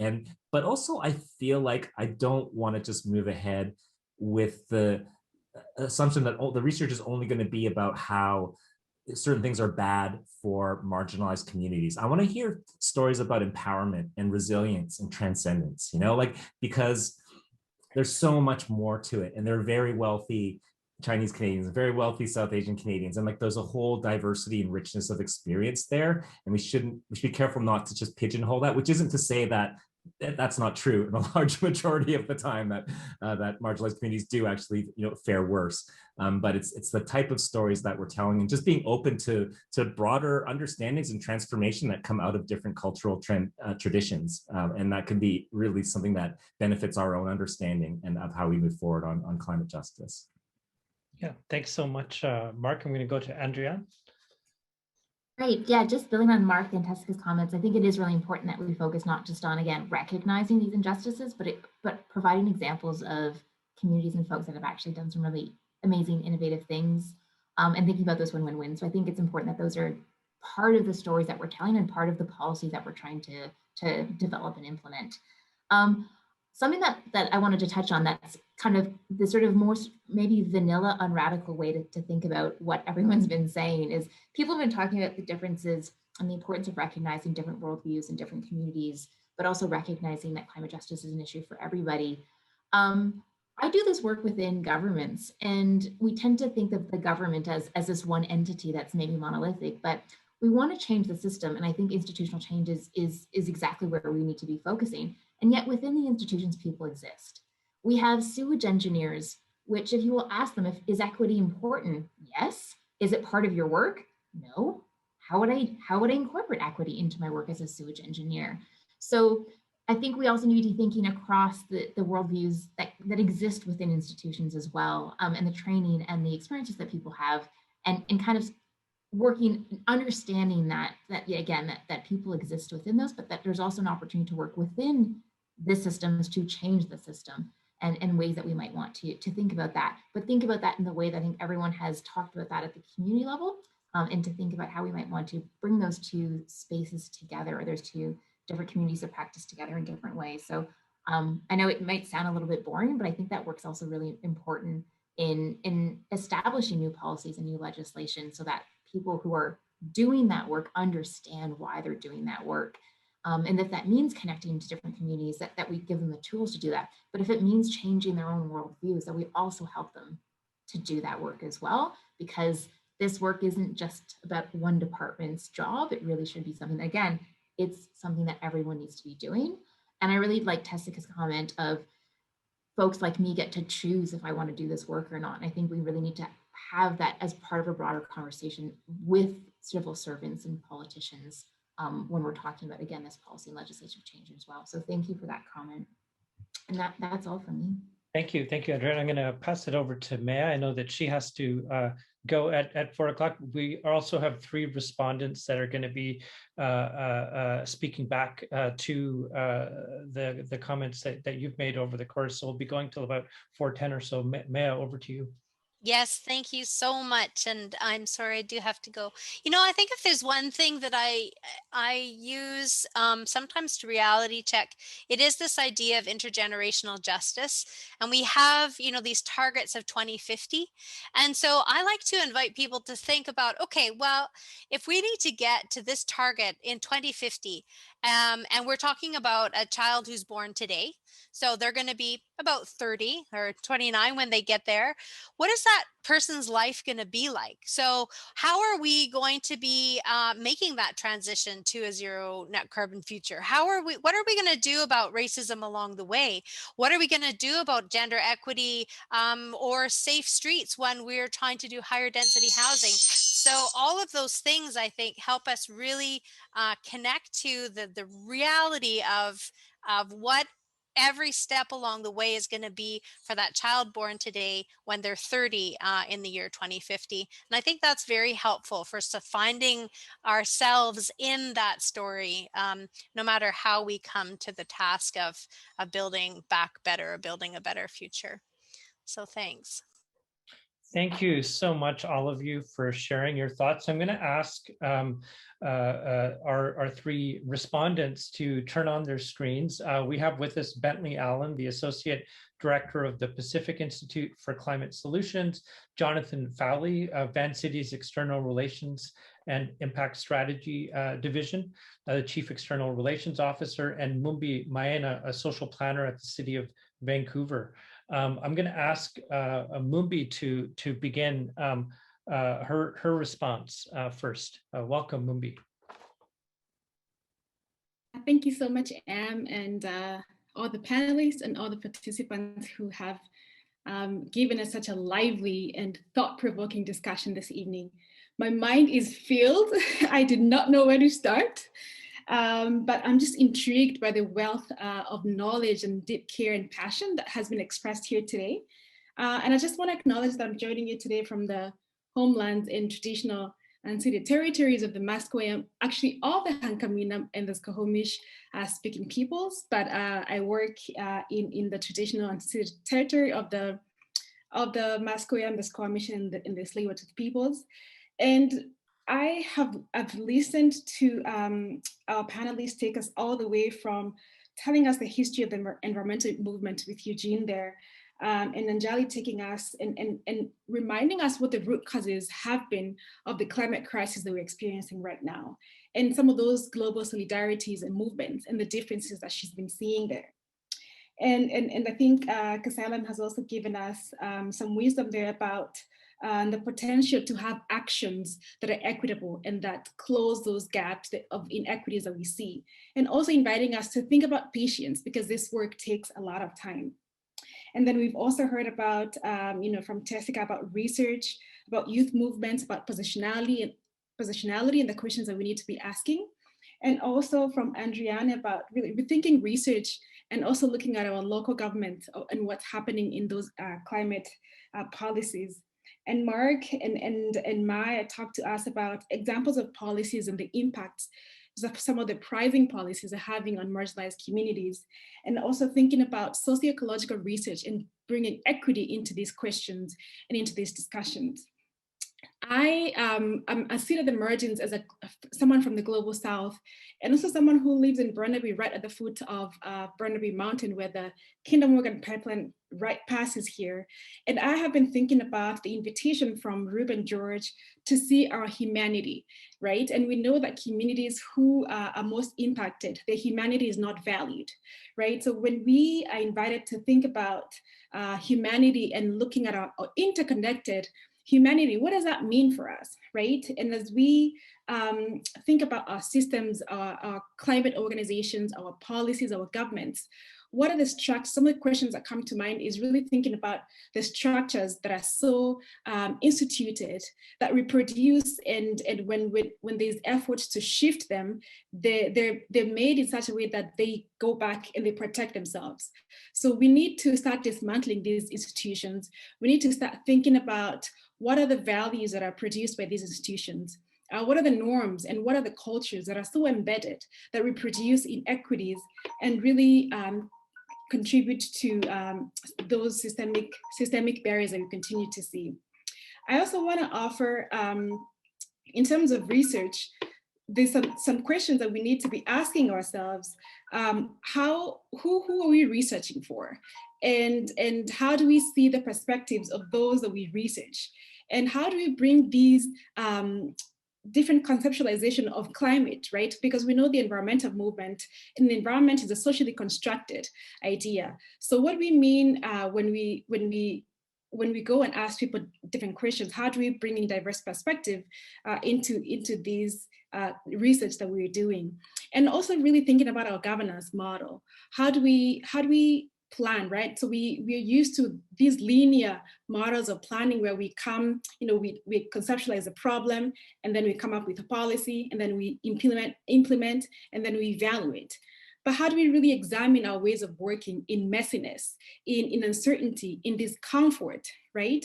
Such that when we are forming policies or developing policies, we actually center them around the people who are mostly impacted. And I just want to close by offering one example of this idea of targeted universalism. Salem talked to us about having universal goals, right? So targeted universalism talks about having these shared understandings of belonging and wellness, and then using targeted approaches that help really address the inequities based on how communities are situated. So I think I will just offer that. That's one of the things we've been using at the City of Vancouver, and asking critical questions about who is at the table, who is missing, and how do we bring multiple voices into the table, and who benefits from the policies that we make, who is harmed, and who is disadvantaged, and how can we make sure that our policies continue to impact and to benefit those who are at the very margins. So again, I want to thank you, the panelists and the host, for organizing. And I wish we had more time, but I think I'll leave it there for now. Thank you so much, Mumi, for sharing your thoughts and listening so closely to the panelists and bringing your perspective. I'm going to ask Jonathan Fowley from Vancity to share with us next. Welcome, Jonathan. Thanks, Sam, and thanks everyone. And as we're beaming in from a variety of different places, I too would like to acknowledge that I'm speaking to you from the unceded Coast Salish territory, represented today by the Musqueam, the Squamish, and the Tsleil-Waututh. And in fact, want to start in that place and to reflect a little bit on where Ruben George started us and his words, love and teachings of humanity. He observed that this should guide our decisions, but that's not always so, which leads to great injustice, and in fact, probably why we're here having this conversation. Our economy has long been inequitable, and because so many have chosen to ignore the realities of unearned advantage and systemic exclusion, those inequities have only grown. As a result, millions of people have been left out and left behind. We saw during the pandemic how a global systemic event can serve to widen those gaps and to introduce new ones. But I think the past year, the events of the past year have also afforded an opportunity. They've given room for those people and organizations, like all of those we've heard from today, who want to challenge and change the system. We've got a newfound, I think, voice and attention of a country and a world that now gets what we've been talking about. They've allowed people to start asking the right questions. What we've heard today is an urgent call to action, and it's a reminder of how important it will be to get this right. So on that, a few things stood out for me. Eugene reminded us that the environmental movement needs to move from conservation to justice. I can't agree more. Right now, the climate conversation is being dominated by a race to decarbonize, and that's important. In fact, it's essential.